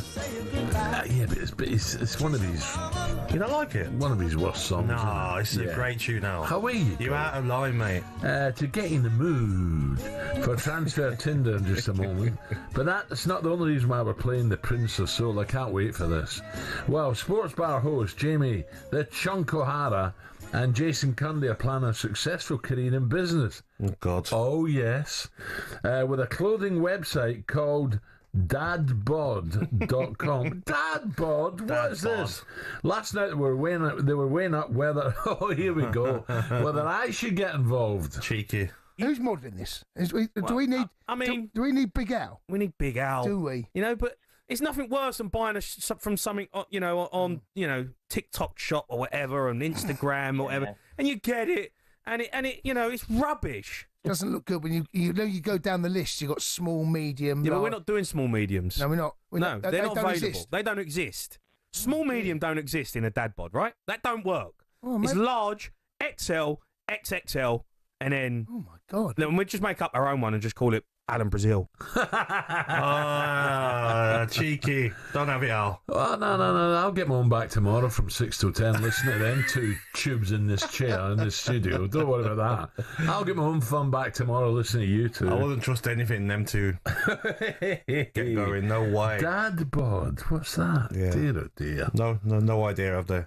The chunk, yeah, exactly. All the gear, no idea. Yeah, he wears some rascals as well. Both of them do. Well, Jason doesn't kid himself. Jason knows what age he is, but the chunk, he thinks he's Tom Cruise, doesn't he? He gets work done as well, doesn't he? Didn't you get some work done before? Who did? Some of the old B. He did. I did, mate. He did, yeah. No. He does, mate. Yeah, he likes it. He likes a few bits and bobs done now and then. No way. Oh, he does, mate. But he's coming for you. Can't throw stones. Can't he buy a character? Can't he buy a joke or a character or something? He wants to be you, Al. Oh, dear. And a reminder, the sports bar takes over breakfast tomorrow morning. What do you mean you're painting your fence? They're going to be joined by Ashley Cole. Well, that might bring in a few. Well done, Ashley. Go on. Speaking of Botox, time now for this. What? And Shaban. Stick a load of singles in there, and then they fall in love. Of course it's hard. It's supposed to be hard. 36-year-old, you'll have the knockers, she will. Just because it's offering its teat, do I really have to muscle on that? Is there anything in your personal life that could be causing you stress, sir? I'm not a great lover. Hello. Oh. What's your name? Sarah Louise. Sarah Louise. Fuck, you're up for it, aren't you? I was in love at the time. That's what I was doing. At the time? Where have you been? You've had a wee kip or something? No. Why? You went missing, Shaman. Did I? You had that sandwich and you got off. Smashing those sandwiches that were left over. Did you finish it? I had one, no. Did you like it? Have you been to Wimbledon? Never. Love to go. Oh, get him to take you. Get who to take you? Oh, hubby. Oh, okay. He's got a name. I wouldn't mind. He's got a name, mate. Jamie. Jamie, yeah. Yeah. Good message, actually. You're right. Birthday's coming up. There you Little go. treat to Wimbledon. I wouldn't mind that. Yeah, go on, Jamie. Especially a man with two businesses. Could He do can that. afford it, can't he? He could. Yeah. He could. He's got to spend his money wisely. Anything, does he? Not He a said that thing. yesterday. He doesn't forget a Not a thing. thing. By the way, I have to say, those on the apps are taking your advice very, very seriously. Okay. Yesterday it was about who pays for the bill and whatever on the first day. So if you do get a match and you do go on a date, here's a question. Are you allowed to kiss on the first date? 100%, mate. He's never been kissed. There's a man. There's a man who's never been kissed. It's a kiss. Oh, would you kiss on the first one date? of the stupidest questions I've ever. Of course you can. You can, okay. Okay. Of course you can. All right, Karen, don't bite my head So off. are you. Honestly, I know you've had one film in your life, but dear, I was just wondering. Right, what we got? It's a simple question now. Don't be questioning. Okay, right, cool. What about Gyökeres to Liverpool? Do we feel this could be a match? Well, Gabby made a good point, Ellen. Oh, no, sorry, carry on. Oh no, carry on. just for his profile, age 27, Swedish superstar striker. You know my count, just the 97 goals in 103 games for Sporting. I do have a soft spot for Man United because of the gaffer Ruben Amorim, but I could do the dirty and go for the rivals Liverpool. 85 million is my release clause. You know you'll score with me. 85 million, he's 27. 27. We speaking about this earlier, weren't For we? me, it's survey says no. I think you look at the age, Shaban, like Sesko's 22, Gyökeres 27, 30 in a few years, 80 million's a lot. Those numbers though, like, are ridiculous. All you can ask him to do is score goals. Yeah. He'll score in the first 8. Oh, of course he will, yeah. He'll have a kiss as well, wouldn't he? No. But not for Liverpool. I think the price is going to have to come down for him to get his move. How long has he been in Lisbon for? Sorry, I'm not throwing you a curveball here. No, I'm not sure. It's a curveball. I don't remember being outstanding at Coventry, was he? No, I think he scored. I think he was all right. Yeah, I think he done all right. Yeah, I'm not sure how I think Nicky Quinn would have scored more at Coventry than Gyökeres. I think he's a good player, Al, but I just think he scored goals at Sporting Lisbon. Do you know what the problem is? It's just lack of top goal scorers, number 9s out there. It's tough. So when you get those numbers, Al, do you not pay top dollar? Yeah, but if I was Arsenal, I would have a go at Nunes, me. If I was Arsenal, I would. I'd stop messing about. Say, hey, Darren, do you want to come and play in London? Come play for us. They'll make him loads of chances. Okay, so it's a left. We're swiping left. Yeah, left. Yeah, not a match. Oh, listen, I wish him well. By the way, I'm not saying he's not a good player, but for that sort of dough at 27, I'm thinking he's swiping left. Yeah. Swipe left. It's not happening. What about Calvin Phillips to Leeds? 29, and he needs to settle down. They say never go back, but since leaving my boyhood club, Leeds for 42 million in 2022 to Man City, it's not been the same. I've had 2 loan spells. They've not really fulfilled me. To stay in the Premier League with the boyhood club, could that be a nice match? Maybe, but I watched him with Ipswich, but then, you know, he was playing in the Premier League with a club that it was going to be tough for Ipswich. So, and he didn't pull up trees for me with Ipswich. The boy Hutchison and the boy Delap up front were easily the best players. But maybe that's what he needs. Maybe he has to go back to his own club. But I think he might want to go there. But 29, confidence. Is he the same player that Leeds had? Maybe Leeds will look at it and say they don't want him. But Gabby was the type of player, win the ball and give it simple. Yes. So, you know, it's not as if he's lost a bit of pace. It's not as if he doesn't go past people now. You know, he's a pretty straightforward player. We'll do right. You want to swipe? Go on now, swipe. I'll go right. I'll give him a chance. Swipe. You've got a match. That was in the air.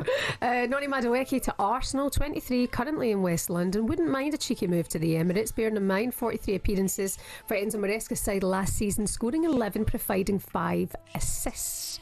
He also cemented his place in Thomas Tuchel's squad. Would you like to see him go to the Emirates? Left or right?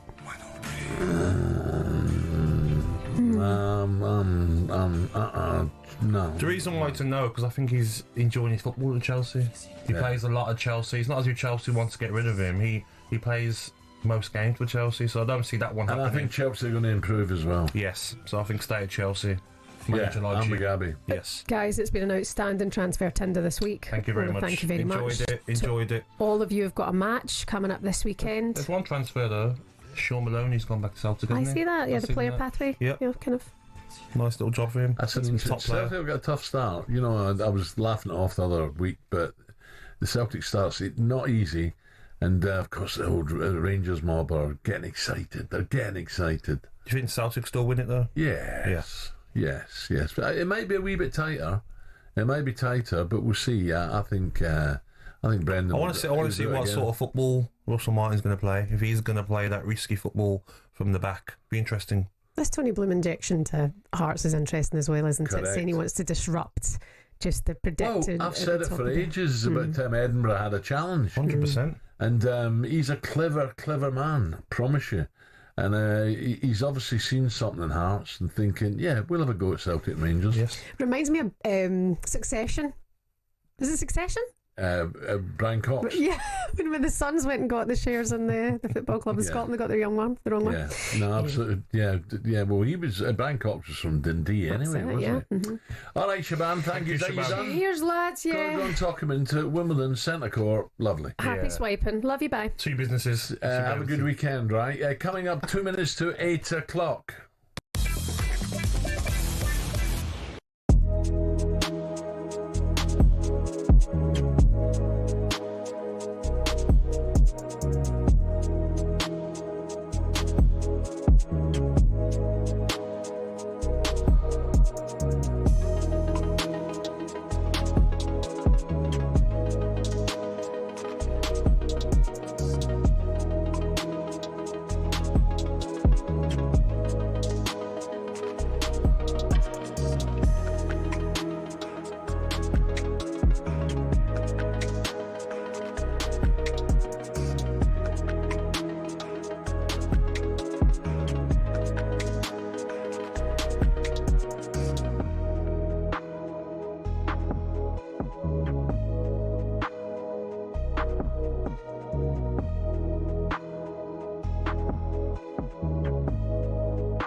Another summer, another England team in the final of an international competition. This time it's the under-21s looking to go back-to-back in the Euros. Darren Ambrose on talkSPORT commentary last night was thrilled after their 2-1 win over the Netherlands in the semi-final. The group stage, very underwhelming. They've done the job. They got through, exactly what you want to happen in tournament football.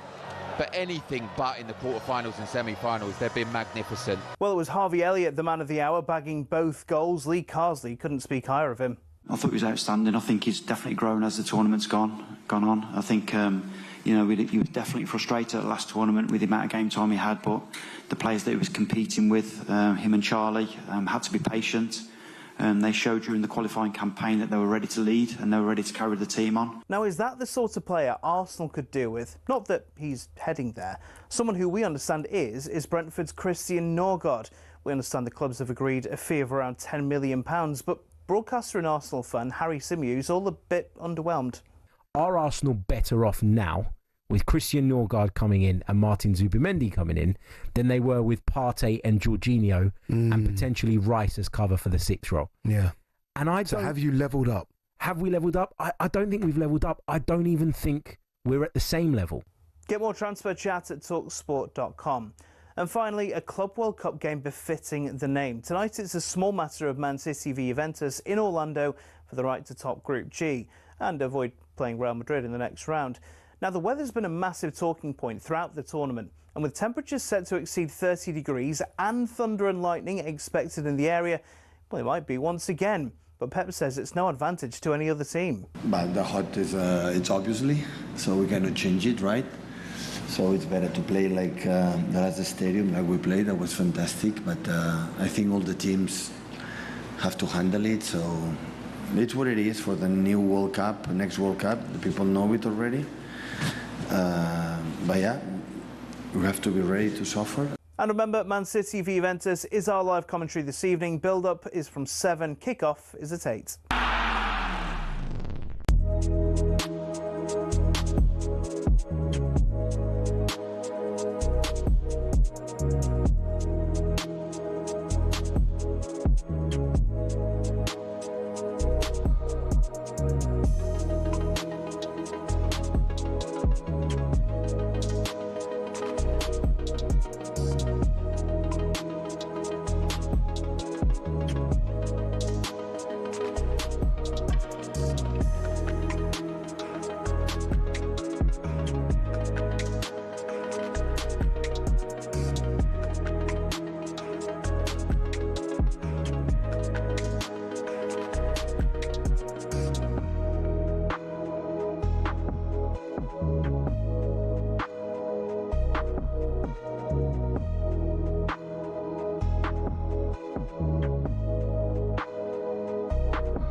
Minutes after 8, Gab, I cannot believe you drink that. What?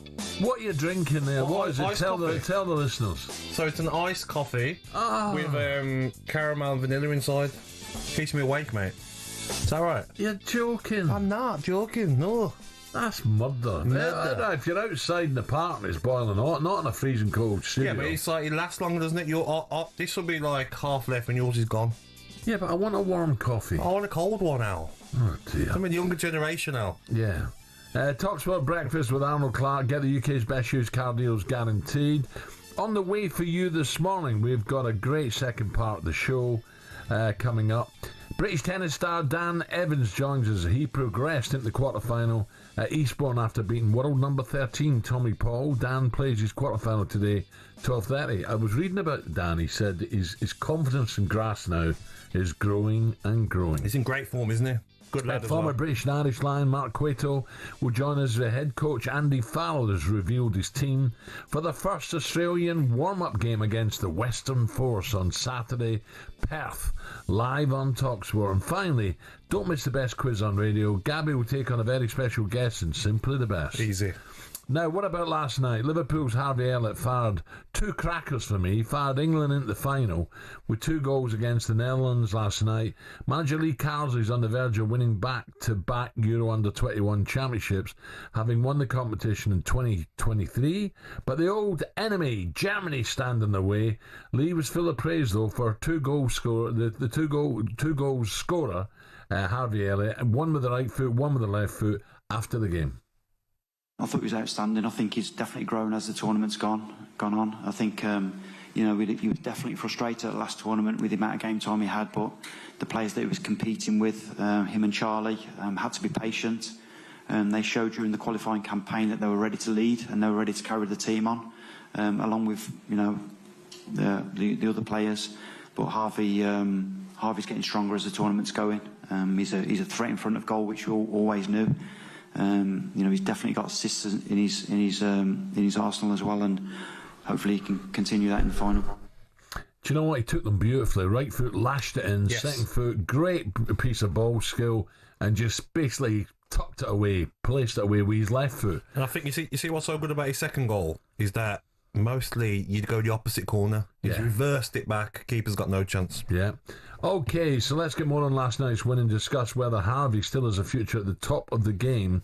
With Liverpool, let's say good morning to top writer and broadcaster Henry Winter. Henry, good morning. Good morning, Henry. Morning, Al. Morning, Gab. How are we? Good. Henry, 2 cracking goals, weren't they? Oh, they were superb, and I mean he's been terrific. I mean, not simply on the pitch as well, but it's particularly important at a tournament. You know how good they are off the pitch, how they deal with the downtime, and this. This is about my sort of 9th or 10th under-21 tournament that I've covered, and this is not actually the greatest generation of English players, but I tell you what, their character is second to none. They're running in this heat. You saw Jay Stansfield, absolutely relentless. Harvey, as you say, maybe there's 1 or 2 bits of frustration at Liverpool, but he's got Mo Salah out there. He's Footballer of the Year. So he's come here and he's been absolutely outstanding on and off the pitch. He's now put himself on the top shelf. Who wants me? Because it just appears that he's not going to get regular football at Liverpool, even with a game like yesterday or last night. I just feel that maybe now is the time to go and get a cracking move. Would you agree with that, Henry? Because it's difficult for him. He's clearly got bundles of talent. Well, yeah, we love putting players in the shop window, but maybe Liverpool and Arne Slot will look at him, his character, the way he's responded, the goals. He's playing against significant opponents here. He's not up against a bunch of Sunday leaguers. These are all internationals. A lot of the Dutch were senior international players. They've been capped by their main team. So he's absolutely delivered. I mean, he's a leader. I mean, you just sort of listen to the other players talking about him, his character. He's got that sort of elite level, nothing phases him. I asked him last night whether there was any fear, and he almost sort of laughed me out the mix zone. So absolutely. So maybe Liverpool will look at him and think, this is a player, this is a talent, this is a character that we can work with. But the flip side of your argument is completely correct. A lot of other clubs will look at him and think, let's go get him now. Henry, I think for me, as a young player coming through, I mean, at 19, I got into the Villa team and I was playing every game, 36, 35 games a season. McAtee, another one, 22 years of age, 15 appearances last season. Harvey Elliott, 18 appearances in the Premier League. These lads are going to want at some stage be the first name on the team sheet and play football more. But it's, what the Premier League's like. It is so competitive. Yeah. You look at every day. You have you just had your transfer session on again. There's so much talent sort of coming into to the country because of the wealth of the Premier League. So it can be difficult for these young players who are being brilliantly produced by the academies, and that's why this tournament is so important, because they do get this chance. But I like the way that McAtee decided he wasn't actually going to go and sit on the bench at the Club World Cup. He was going to come out here. captain England, the chances are, I mean, it's a good Germany team, as ever. We know what the mentality of the Germans is going to be like. It is going to be tough. But McAtee has just been terrific, again, on the pitch and off the pitch, totally fearless, the way he takes the opposition on. And I mean, you guys have played in ferocious heat, but it really is quite debilitating. You know, it's 34 degrees at kickoff here. But England are playing almost like the Spanish. In fact, they beat the Spanish the other day. They keep the ball, and their mentality has been outstanding. So, yeah, look, some of them may well move on. Jarell Quansah, who's had a good tournament, looks like he's off to Germany. Hutchinson's being linked with other teams as well. He's a good player, Henry. Ipswich, him and Delap were by far the best players. Yeah, and, in England are surviving without Delap here. Stansfield started the last 2 games, run himself into the ground as a number 9, not really had a sniff of goal. But as you say, Hutchinson, first half, he was, Michael Reiziger, the Dutch coach, knows a little bit about being a good right back, and the Netherlands didn't have a good right back out there, and Hutchinson absolutely destroyed him, and the Dutch kid got hooked at half-time. Hutchinson's been outstanding, was involved in the second goal as well, with an important layoff to Anderson, who then played Elliott in. So, look, Elliott rightly got the plaudits, but there's so many good performances. Charlie Creswell, he's playing in Toulouse, let go by Leeds. What prospect he is.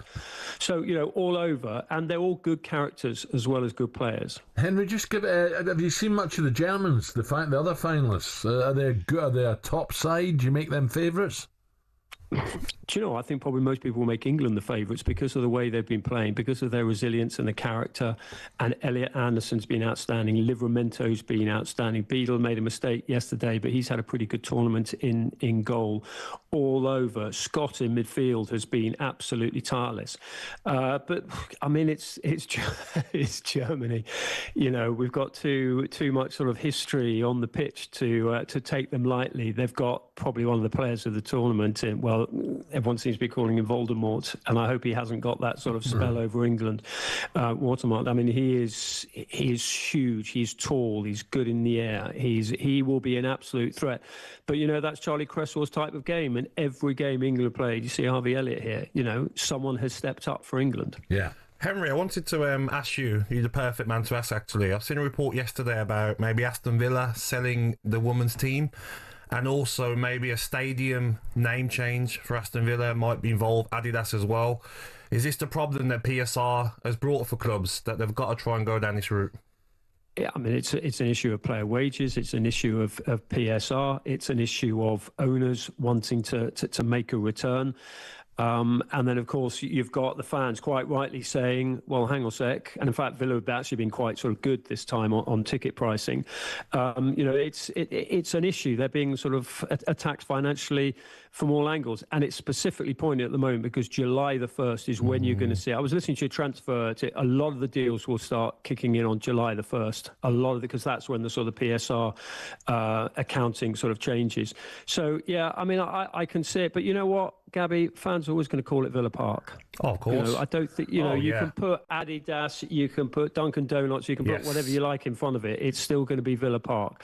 So that doesn't change it. And, and if they get a good deal, then and more money into the coffers, better players, and you're going to need a bigger squad because you're an ambitious club going places, Gab. Henry, just a quickie on Arsenal, the search for number 9. Everyone's getting so frustrated now. Now, whether Mikel is or not, I don't know. But wouldn't you just? He's proven. He's proven. He's tested. He misses a lot of chances. But would Nunes not do? Because he's a Premier player. He will work his socks off for the Arsenal. He'll get chances. Would you take a chance? I think he could be value for money, Nunes. I mean, he's glorious chaos when he comes on, but he's not clinical enough. They've got Gabriel Jesus who can do that. I mean, they're obviously working very hard on the Seshko deal. I agree with what you were saying earlier. It's nothing to do with wages. I think Ben was saying that. It's simply to do with the negotiations with the club. So I wouldn't panic from an Arsenal perspective. They will get a centre forward over the line. They should have done it 2 years ago. Yeah. Henry, brilliant. Thank you very much. Enjoy the final, Henry. Top man. Brilliant. Cheers, guys. Okay, right. Catch the final of the Under-21 European Championships as the Young Lions take on the old enemy, Germany. Live on talkSPORT on Saturday evening, 8 p.m. Coming up, we'll turn our attention to the EFL fixtures been released at midday today, live on talkSPORT. When will we see the first South Coast derby since 2019? We'll discuss that one next.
Katy Perry, innit? The grandkids around in the garden. Oh, I don't mind that, yeah, but I'm not going to get on a train and put my headphones on and listen to Katy, am I? Why not? No. I'd rather listen to Perry Groves than Katy Perry. Right, a bit of Gabby's favourite, Katy Perry there, which we're playing because there's some huge news coming out of Hollywood. Oh no, this has ruined my weekend. What's happened? Katy and Orlando have split up. Oh, what a shame. I know. What a shame. Have reportedly split after 9 years together. It's not the first famous celeb breakup, of course, though. Who can forget Jennifer and Ben Affleck, Angelina Jolie and Brad, Jennifer Aniston and Brad. Brad's a boy. Kanye West, and Kim Kardashian. Oh dear. Which one of these hurt you most, the breakups, Gab? I couldn't care less about any of them, mate. I'm not bothered about celebrities. I'm not an Angelina Jolie fan. I'm not. No, I think Jennifer Aniston's lovely. But there's a lot of people out there, Al, that would like.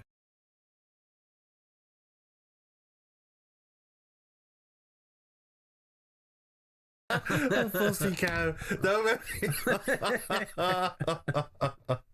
Oh God, J-Lo's the one, isn't she? J-Lo. I mean, she's been married about 10 times. Has she? Yeah, she doesn't mess around, mate. Oh dear. Oh dear. Oh dear. What's the best way to go about a breakup, Gab? Come on, you've had loads. Just send a message. Oh, you can't do that. I've done that. No, you can't. Yeah. Just send a message. Say, like, this not working. You know, I think we should go our separate ways. No hard feelings. You know, send that money you owe me from them dinners that we did. You can't send that message, can you? Why not? Oh, yeah. All right, okay. Time now for the very latest odds. Well, let's hope he's not sending any messages just yet. Here comes Steve-O and Coral. The Coral Daily Download on talkSPORT with Coral. We're here for it. 18 plus, begambleaware.org.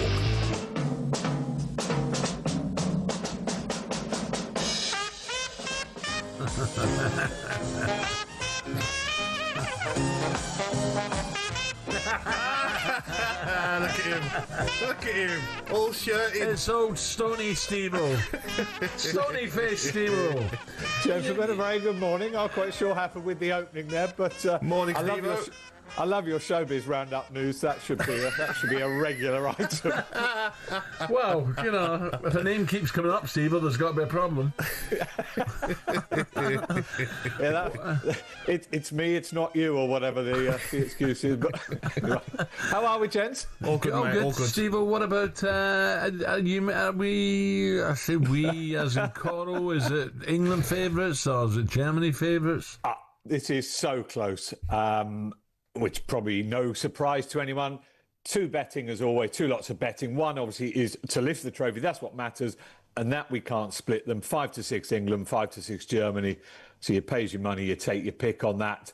In terms of the 90-minute betting, England are the slightest of favourites. That's because, you know, we're going to take more money on England, obviously. Yes. 6-4 England, 8-5 Germany. So it really is that close. 13-5 the draw. It's Germany, Gab. Could it be penalties? Oh, we've got the penalties now, aren't we? It's not an issue anymore, Steve. These youngsters play with no fear, Gab, don't they? 11-1 England to win on penalties. Same price, Germany to do likewise. But is this a big betting contest, Steve? Do people plough into games like this? Yeah, look, I say they plough into it, but there is plenty of interest. Al, of course, you know, there's lots of obviously Premier League stars are playing in this England side. It's England versus Germany in a major final, so it's always going to be. I mean, you're calling them the old enemy. That's what they are. I remember playing against them, mate. That was the one game I was nervous for. England debut against Germany. I was like, we can't lose to these. How did you get on? We lost, no, I'm joking. I think it was a draw. Steve, I want to ask you might not have it, but Harvey Elliott, next club, is that something you're looking at as well? Yeah. I mean, this is again... Brighton's a shout, isn't it, maybe?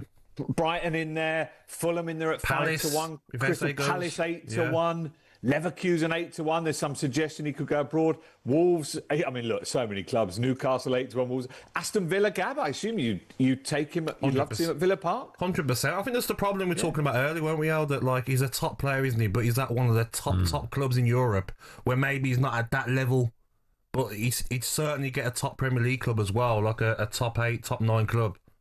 If you're Arne Slot, though, do you not want to keep him and so you've got that real strength in the squad? I mean, I know they've added obviously players, but he might do, but the kid might want to go. Yeah. So if you can't guarantee me more football, I'm off. I'm leaving. Yeah, and another player who's talking about Darwin Núñez. Yeah, he's a 25-1 shot to go to Arsenal. That looks unlikely. Napoli are the odds-on favourites there, 2-5. That he heads off to the Italian champion. So look, we know this time of year obviously there's going to be lots of speculation, lots of talk, and it'll all play out over the coming weeks. Steve, what about who is favourite for the championship? Yeah, I'm reluctant to talk too much about the championship because I know you're talking about South Coast derbies coming up. Yeah. Unfortunately, that other lot are a lot shorter price than we are. What other lot, Steve, for the listeners, please? The great news is Ipswich are 4-1 favourites. Are we really? To win the championship, yeah. So to make an immediate return, 6-5 to be promoted. Then it is that other team on the South Coast, Gab. They are 11-2 second favourites, unfortunately. The Saints. What team's that, Steve? Then it's the mighty Birmingham, Gab. Coral Partners, 8-1. Are they really? They're right up there. Yeah.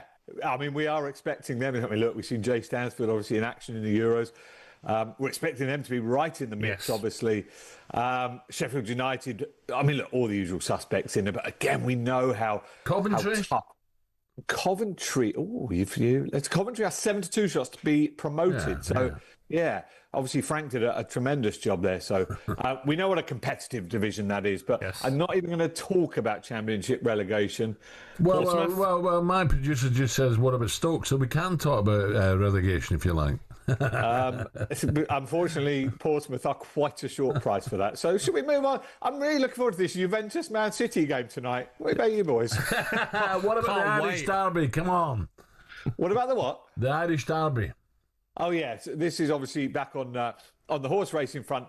Yeah, we spoke yesterday. Lambourne is going to be an odds-on favourite for this one still out. Odds-on. Yeah, Tennessee Stud, trained by Joseph O'Brien, Aiden's son, of course. There's a brilliant race on Saturday at the Curragh, the Pretty Polly Stakes for the fillies. We've got the Oaks runner-up. Pretty Polly, was that never at Newmarket? It is. There's a race at Newmarket in May. Yeah, Pretty Polly, won by Jim Crowley on Falakaya this year.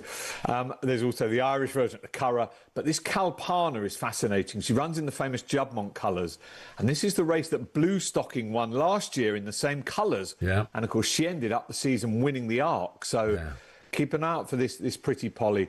And then, of course, all roads lead to Sandown next weekend, where Ombudsman is now 6-4 favourite for the Coral Eclipse. I think we're hoping that this horse is going to make a fairly quick reappearance after he won the Prince of Wales, Al. Because John Gosden has said that Field of Gold won't be running. I think he'll be heading to Goodwood for the Sussex Stakes. Oh, brilliant. And then, we'll be there for that one, obviously. Gab, have you been to Glorious Goodwood? Can we get you on the team sheet? We did. I went Stephen, before Gab answers that, are we stocking up with the Whispering Angel, please? Well, we'll make the usual order again, won't we? Of course we will. I was there a couple of years ago, I think, or 2-3 years ago, and the weather was really bad. Do you remember, Steve? Yeah, I do. Oh, it was glorious last year, Gab. Where are you staying this year, Al? Are you staying in the...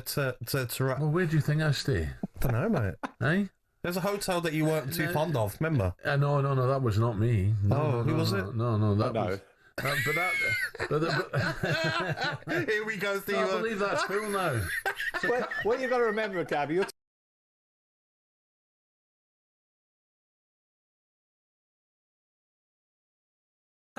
I mean cruisers, Gabby, cruisers. No, I will be staying in Goodwood Park, thank you very much. Lovely, mate. Deserve Steve, it. what's in store today? What are you up to? Another busy day, obviously planning for the Coral Eclipse. That's all going on there. And you've got the Lions coming up, obviously. They're big favourites, obviously, to beat Western Force this weekend. And they are still odds on 1-3 to win this series. What about Man City Juventus then? Because we don't know what sort of side Pep will put out. No, well, listen, he's rotated, but I mean, he's used, I think he's used 24 of his 26 players or something, but they've played well, obviously. But the winner of this group, I think, will avoid Real Madrid, which is, at the earlier stage of the tournament, which you want to do. Juve currently sit top, I think, because they've scored one more goal than City. But City are really hot favourites for this, 5-6 to win. 130 Juventus, 13-5 to draw. Do you know what I seen yesterday, Steve-O? That Chelsea have made 36.5 million already. Covers with chains their transfer for Delap. But it's why it's happening, Gab, isn't it? It's why this whole tournament is taking place. Chelsea 12-1 shots to win it. PSG 11-4. Man City 9-2. Real Madrid 5-1. So what have you made of it? You enjoyed it? I put on a Dortmund game last night, Steve-O, and I lasted about 10 minutes, mate, and I went to bed. I thought I'd rather get an extra hour sleep than watch it. That's what I'm not But that's sure, because. mate. But that's because you're a professional, Gab, and you wanted to be fresh for this morning. Oh, thank you very much. You hear that, Alan? No, I missed that. By the way, Steve, he's whinging like mad, John Hills. I never get to go anywhere. So I've got my gig. I've got my gig in a couple of weeks' time. Jersey Races, Channel Islands. So we'll send them over there. Oh, no, hold on. That's far too nice for John. I'll do that one. Steve, have a great day. Thank you. Top man, Steve. Thank you, gents. Coming up to 8:30, Dan Evans is back. His confidence brimming. Playing on the grass. Of course, British tennis star and a big Villa fan coming next. The Coral Daily Download on talkSPORT with Coral. We're here for it. 18 plus, begambleaware.org.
Another summer, another England team in the final of an international competition. This time it's the under-21s looking to go back-to-back in the Euros.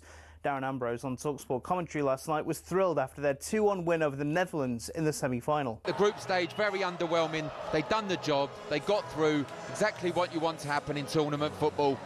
But anything but in the quarterfinals and semi-finals. They've been magnificent. Well, it was Harvey Elliott, the man of the hour, bagging both goals. Lee Carsley couldn't speak higher of him. I thought he was outstanding. I think he's definitely grown as the tournament's gone on. I think, he was definitely frustrated at the last tournament with the amount of game time he had, but the players that he was competing with, him and Charlie, had to be patient. They showed during the qualifying campaign that they were ready to lead and they were ready to carry the team on. Now, is that the sort of player Arsenal could do with? Not that he's heading there. Someone who we understand is Brentford's Christian Norgard. We understand the clubs have agreed a fee of around £10 million, but broadcaster and Arsenal fan Harry Symeou's all a bit underwhelmed.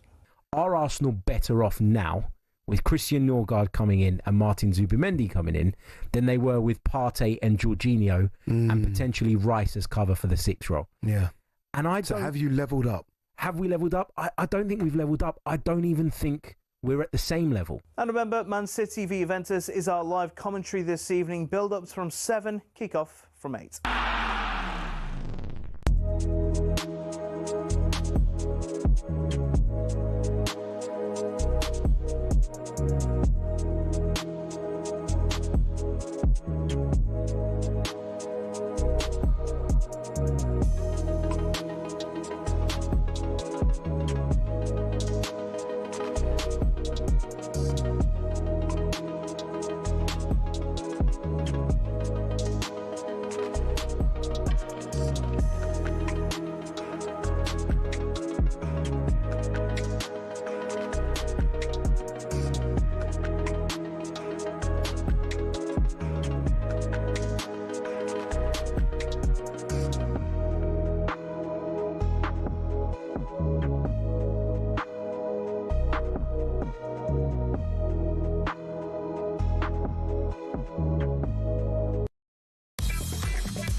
25 minutes to 9 o'clock.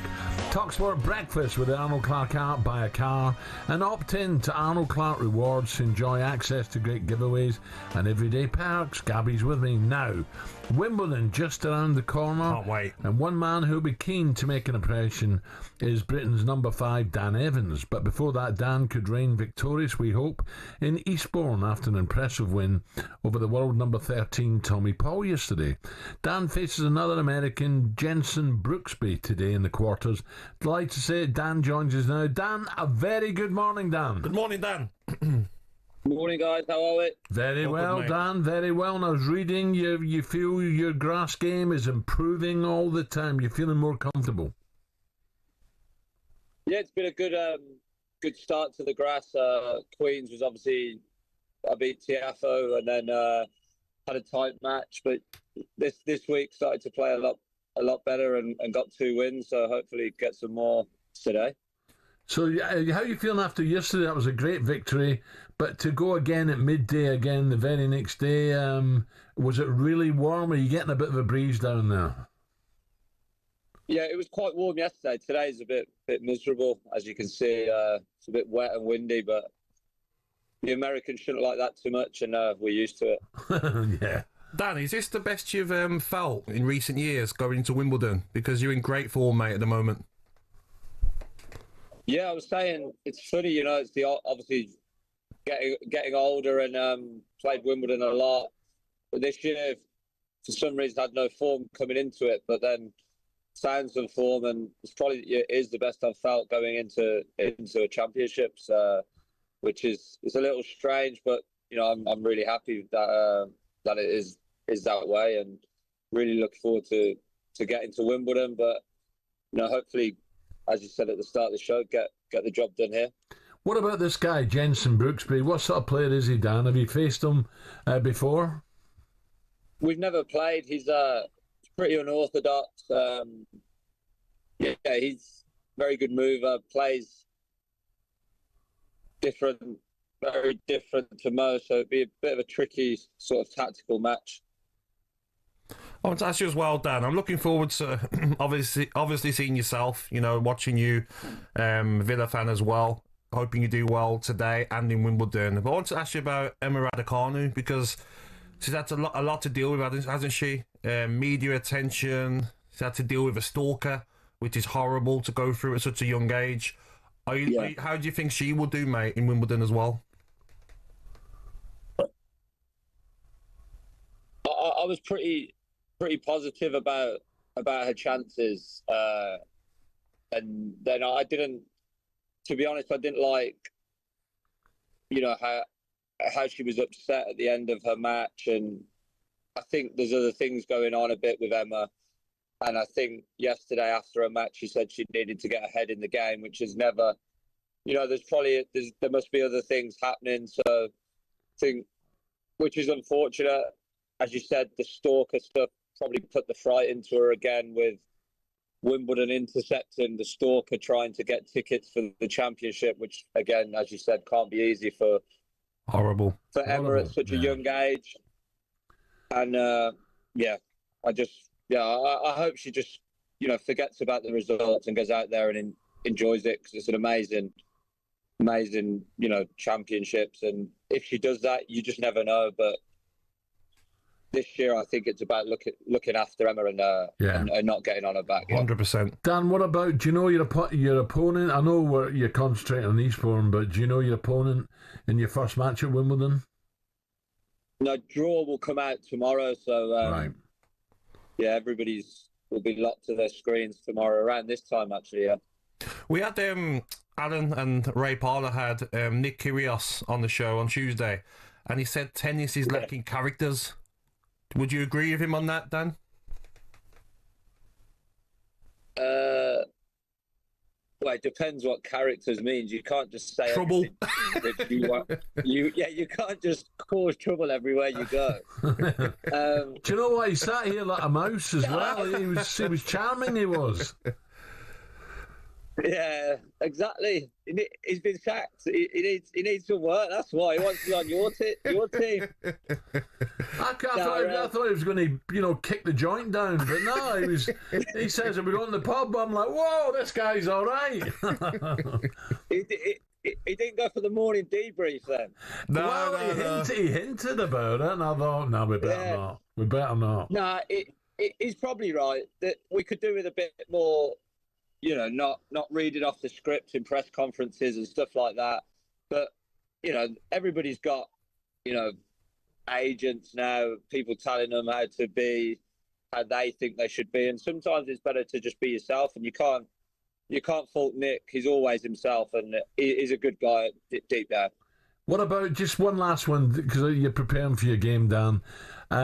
Wimbledon, who'd you make favourite? Would it be Alcaraz or would it be Sinner? Djokovic's favourite. Really? Yeah, you make him favourite, yeah. He's a winner, isn't he? He's got some steel about him.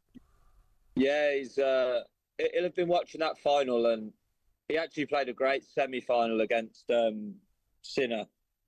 And if Sinner had put one of the match points away, that his match against Djokovic's match against Sinner was a tougher match than Alcaraz's if he'd just put a match point away. And yeah, I think Djokovic will be fired up, ready to go. I think he's at Wimbledon very early, and he's the best grass court player on centre court without a shadow of a doubt at the minute. Yeah. But we'll see. Yeah. I want to ask you one quick one. I've been asked to ask you this. I think a little wind up for Alan. What? Andy Murray's set to get a statue at Wimbledon in the next couple of years.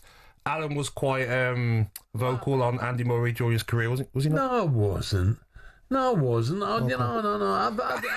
I said that Andy had selective hearing. I praised him a lot. You don't say, "Oh, well done, thanks, Al," and then you say a couple of things. No, I had to put a pop at me, but he's entitled to it. He's been fantastic. What a career he's had. And I've also said some of the guys he had around him, some of the greats, he'd have won a lot more Grand Slams. So don't worry about that. Yeah, he can have a statue. I'll help paint it. Ali. Dan, we'll leave it there. Paint it. Yeah, I'll paint it for him, don't worry. Dan, good luck today, right? Good luck to the Villa. Thanks, pal. Good luck, mate. Good luck in Wimbledon as well. Nice one. Dan Evans there, playing really well. So you and Andy Murray are fine? I'm just reading what the producers asked me to ask. I have no problem with Andy Murray. So why are they telling me to ask that for? Because you're dopey and you read things. Sorry, I'm sorry, mate. I thought you seem okay, yeah? No, he's got the hump with me. Why though? I don't know. Did you criticise him at one point? Maybe. Probably. Yeah. Probably. Maybe he had a bad game. Yeah. It just sometimes his antics annoyed me. Oh, what antics? Well, he's stroppy, isn't he? He's Mr. Stroppy. Seems a bit of needle there between you two, mate. There's not, because he's a great tennis player. Hey, mate, we'll have to maybe get you together. No, he's just a miserable git. 8:43. Superstar Breakfast preview on talkSPORT with Benchmarks Kitchens and Joinery. Get trade prices on kitchens to suit all styles and budgets at Benchmarks. Tell you what about he's a top player, Andy. Yes, of course. And deserves that, by the way. Yes. Right, not what I said, he deserves a statue. Right, where am I going here? Stay with Cam. You've lost me now, Gab.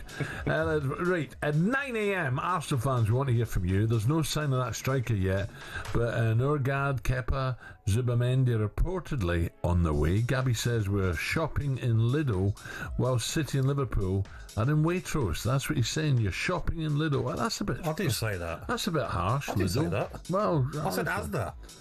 Well, that's... Asda's better than Lidl, so... What do you mean it's better? Isn't it?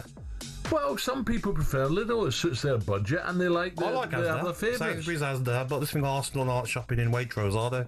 Like Liverpool and City. You're posh. You're too posh, Gab. You've gone posh. Away you go. Dan and Ben says he's concerned about next season already. You're starting to get annoyed at your club's lack of ambition. How worried are you ahead of the next season? Or are you just waiting for next month and bang, you'll get your centre forward in? I still think Nunez is a bargain. I think he'll get goals in Arsenal. 03717 22 33 44. That's the number. Give us a call. And that was our breakfast preview with Benchmark. Superstar Breakfast preview on talkSPORT with Benchmarks Kitchens and Joinery. All our Benchmarks kitchen doors come with a 5-year guarantee. Terms and conditions apply.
Old man, look at my life. 24 and there's so much more.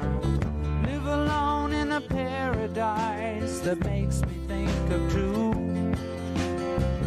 Love lost, such a cost. Give me things that don't get lost. Like a coin that won't get tossed. Rolling on the wind.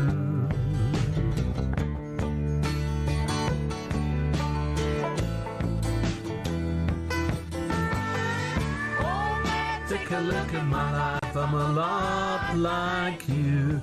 So the Glastonbury doors opened yesterday with 200,000 people set to arrive today.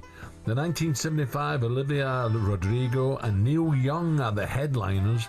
Plenty excited to see Rod, of course, Sir Rod, in the Legends slot, and Charlie XCX is expected to attract one of the biggest crowds of the festival.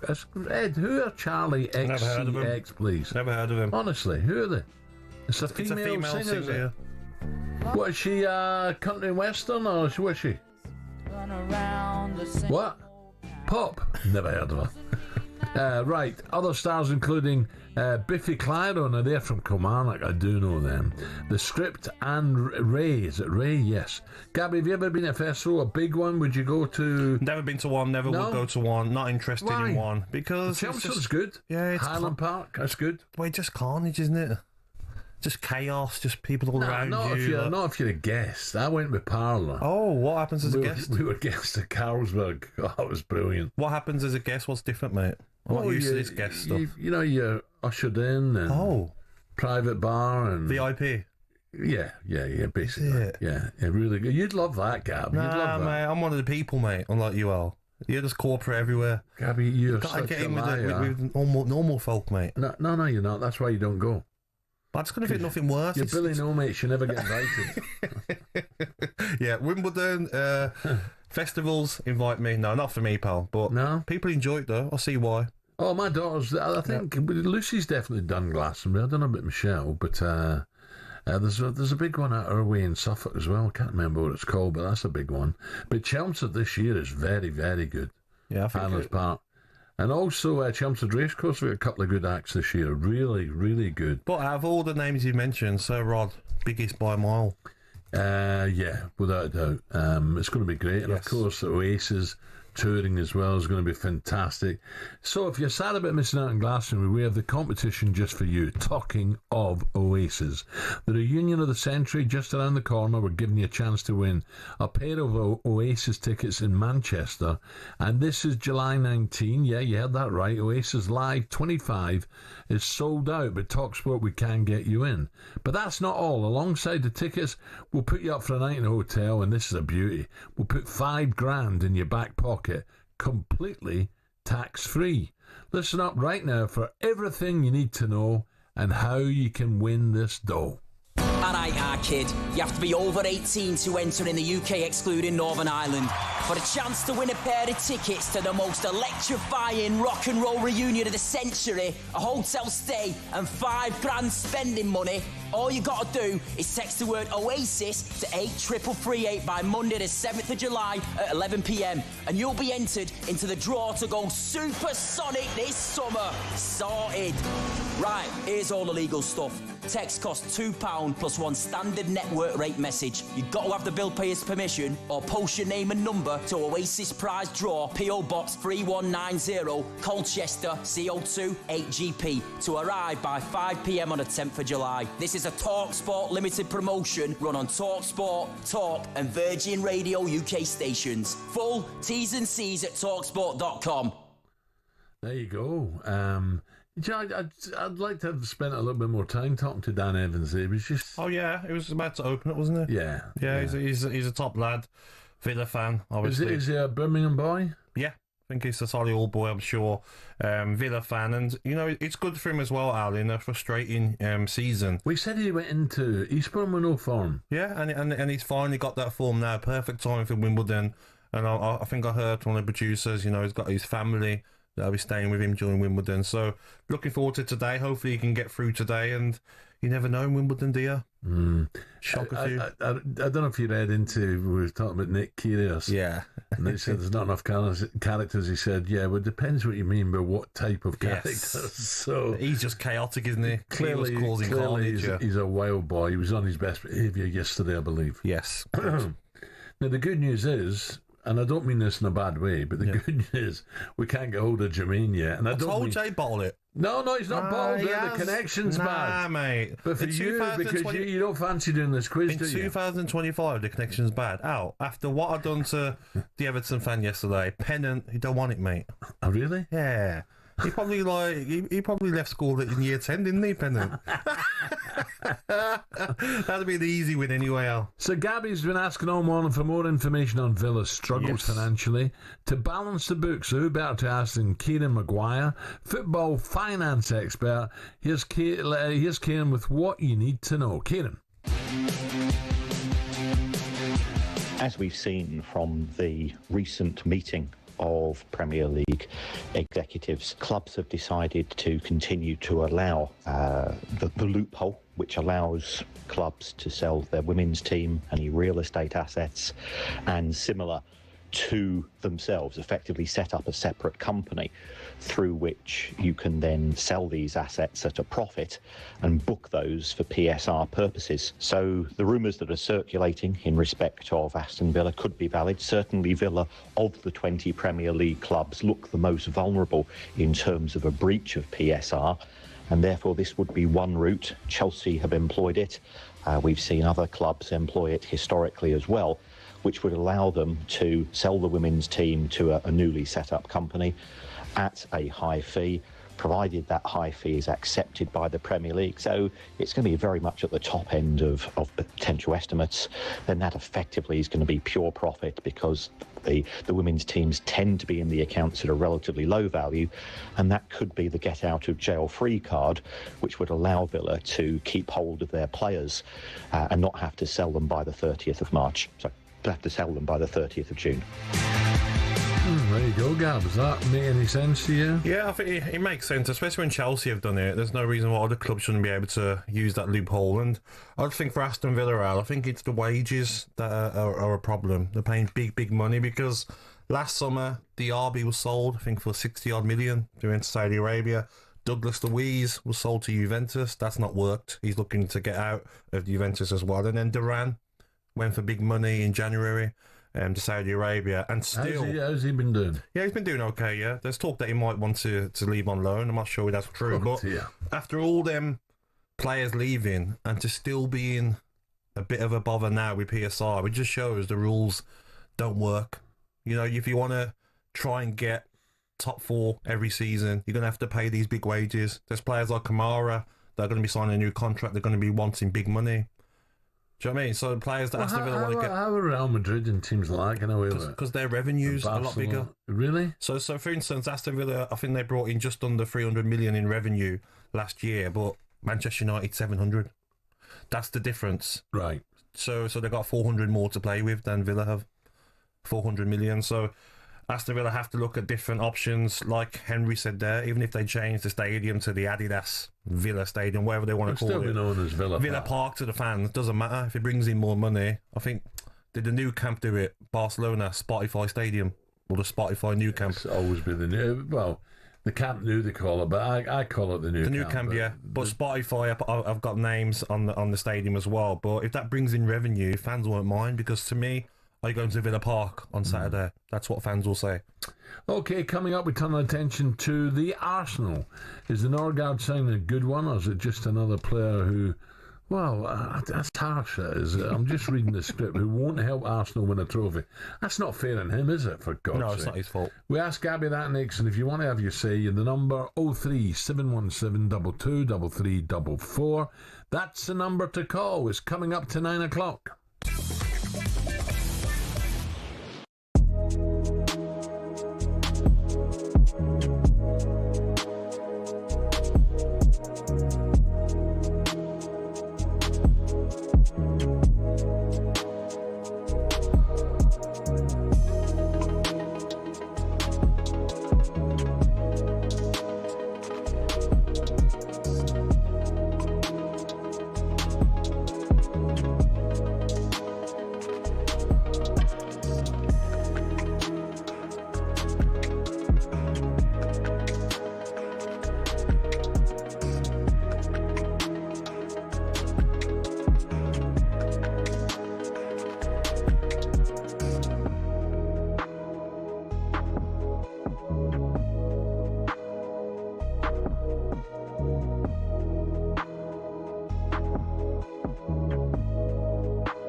Another summer, another England team in the final of an international competition. This time it's the under-21s looking to go back-to-back in the Euros. Darren Ambrose on talkSPORT commentary last night was thrilled after their 2-1 win over the Netherlands in the semi-final. The group stage, very underwhelming. They've done the job. They got through, exactly what you want to happen in tournament football. But anything but in the quarterfinals and semi-finals, they've been magnificent. Well, it was Harvey Elliott, the man of the hour, bagging both goals. Lee Carsley couldn't speak higher of him. I thought he was outstanding. I think he's definitely grown as the tournament's gone on. I think he was definitely frustrated at the last tournament with the amount of game time he had, but the players that he was competing with, him and Charlie, had to be patient. They showed during the qualifying campaign that they were ready to lead and they were ready to carry the team on. Now, is that the sort of player Arsenal could deal with? Not that he's heading there. Someone who we understand is Brentford's Christian Norgard. We understand the clubs have agreed a fee of around £10 million, but broadcaster and Arsenal fan Harry Symeou's all a bit underwhelmed. Are Arsenal better off now with Christian Norgard coming in and Martin Zubimendi coming in than they were with Partey and Jorginho and potentially Rice as cover for the sixth role? Yeah. And So have you levelled up? Have we levelled up? I don't think we've levelled up. I don't even think we're at the same level. Get more transfer chat at talksport.com. And finally, a Club World Cup game befitting the name. Tonight it's a small matter of Man City v Juventus in Orlando for the right to top Group G and avoid playing Real Madrid in the next round. Now, the weather's been a massive talking point throughout the tournament, and with temperatures set to exceed 30 degrees and thunder and lightning expected in the area, well, it might be once again. But Pep says it's no advantage to any other team. But the hot is, it's obviously, so we're going to change it, right? So it's better to play like the last stadium, like we played. That was fantastic. But I think all the teams have to handle it. So it's what it is for the new World Cup, next World Cup. The people know it already. But yeah, we have to be ready to suffer. And remember, Man City v Juventus is our live commentary this evening. Build-up is from 7, kick-off is at 8.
9, talkSPORT Breakfast with Arnold Clark. Get the UK's best used car deals guaranteed. Gabby, stop scribbling, will you? He's like a fidget next to me today, honestly. Now, should Arsenal fans be worried about the transfer business so far? Florian Wirtz, and Wirtz. Oh my goodness! I don't think that a better player will join any team in the Premier League than Florian Wirtz joining Liverpool. Drilled home by Ryan Cherky for his first Manchester City goal. He's so good, he's so technically good, and I'm thinking they could have got the steal of the summer. Arsenal are closing in on their first signing of the summer after agreeing a fee with Brentford for captain Christian Norgard. Penny pinching for Sesko, we're penny pinching for Gokorich and all these other guys. Is it Gyökeres? Is it Sesko? Are we going to get one of them? Do you know what I mean? I'm hoping one comes through the door. It should have been. We can't get Sesko, we can get Sesko. We should have known that already. Seeing Liverpool strengthening from a position of power, they're seeing Manchester City making 4 signings already, and obviously they've kept their powder dry. It just felt like this is a season that Arsenal needed to get a striker in, and it just feels like they're still dragging their feet. Once again, behaving like a bridesmaid at a wedding. Arteta, get your checkbook out, son. It's been reported they have agreed a deal, though, with Brentford to sign midfielder Christian Norgard. The Gunners have been discussing a fee worth in the region of initial 10 million, but possible 5 million in performance-related add-ons. A sensible signing, Gab, or not? Listen, I understand the signing. I think we can laugh and joke about the shopping in Asda and Man City Liverpool. I'm not having a go at Norgard. It's not his fault. I know, and I just look here and say Jorginho has left. So they're replacing Jorginho in that sense, but Thomas Partey they could have kept. But then, like Arsenal fans are saying, Zubimendi would take Thomas Partey's place. But I still think they probably need one more midfielder just as cover as well. But they've got to go and get that striker. But I'm looking at Arsenal's team, Al, and you look at their best starting team. Raya in goal, Timber, Saliba, Gabriel, Lewis Skelly, Zubimendi as their sitter, Odegaard and Rice in front, Saka off the right, Martinelli off the left. They're just missing that striker. Get Sesko in there. You've got a 6'5" striker who's quick as well, can score goals. Then you look at Arsenal's bench: Kepa, Havertz, Marino, Trossard, Wanyeri, Ben White, Calafiori, Norgard.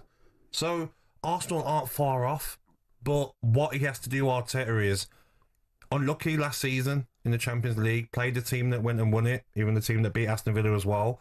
This season, need to go one more. Second in the Premier League isn't good enough. You mentioned Ben White there. You wouldn't start him, no? No, Timber's a better right back.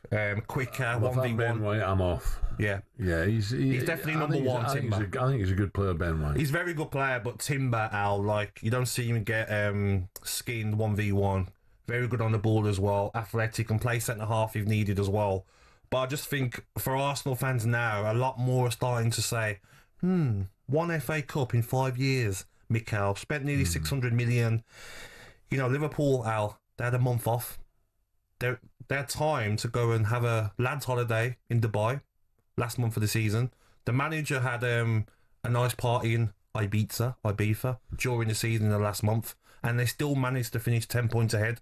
If I'm Arsenal, I'm looking at that and saying, like, these are taking the mick a bit. They went to Dubai when the season's still going on. It wasn't an international break either.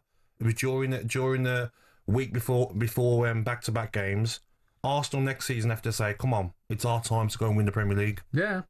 Another midfielder, though, Martin Zubimendi, is reportedly close to joining Arsenal, but there's still no sign of that striker, and a very frustrated Darren Bent had this to say. A lot calmer once the striker is through the door. Yeah. Because at the minute I'm seeing reports I'm checking Fabrizio Romano's timeline every couple of minutes to see what's happening with the centre forward. Is it Gyökeres? Is it Šeško? Are we going to get one of them? Do you know what I mean? I'm hoping one comes through the door. So once that piece is in place, then it's right. Now we start adding. You add Zubimendi because of course Partey looks like he's going to go. So you need one of those. Are you gutted Partey's going? I'm gutted. Yeah, I thought you would be. Gutted.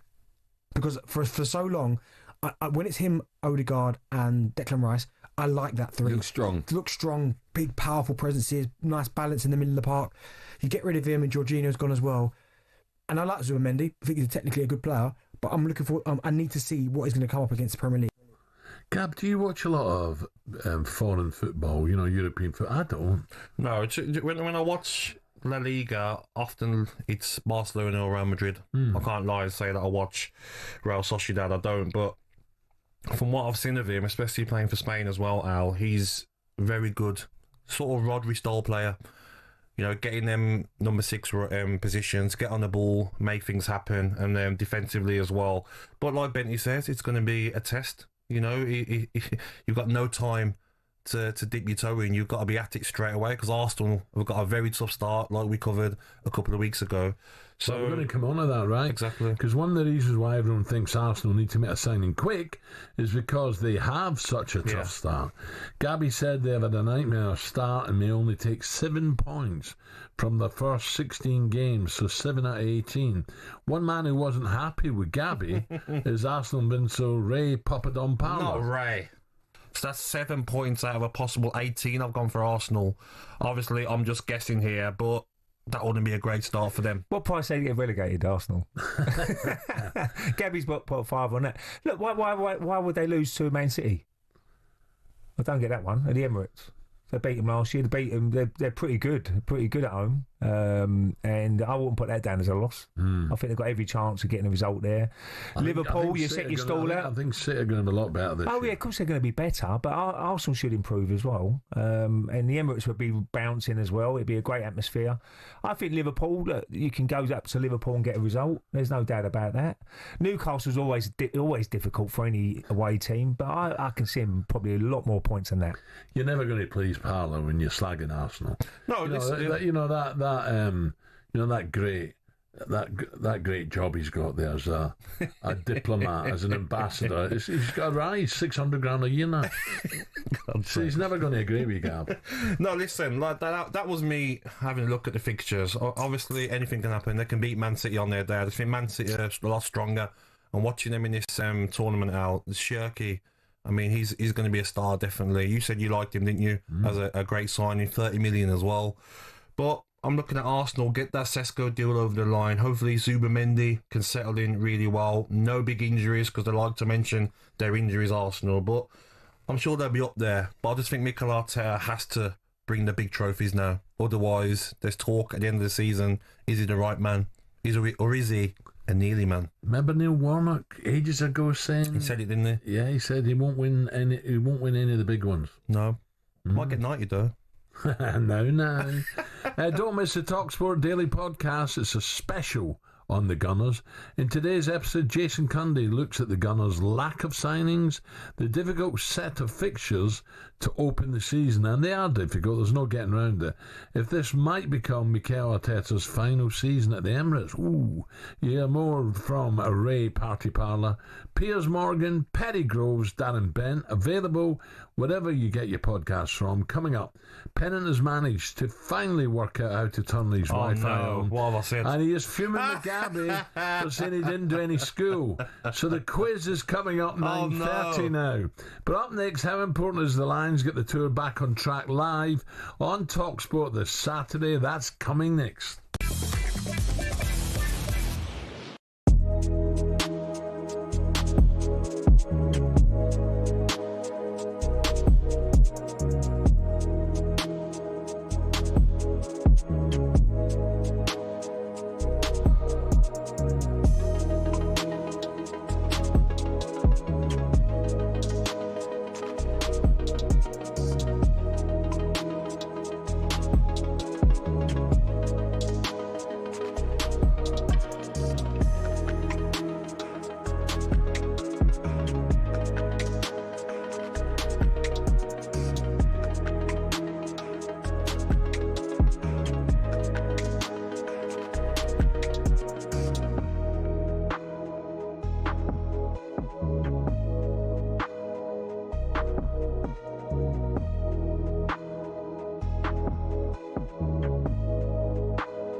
9:18, and it's a happy birthday to Gabriel Jr. Yes.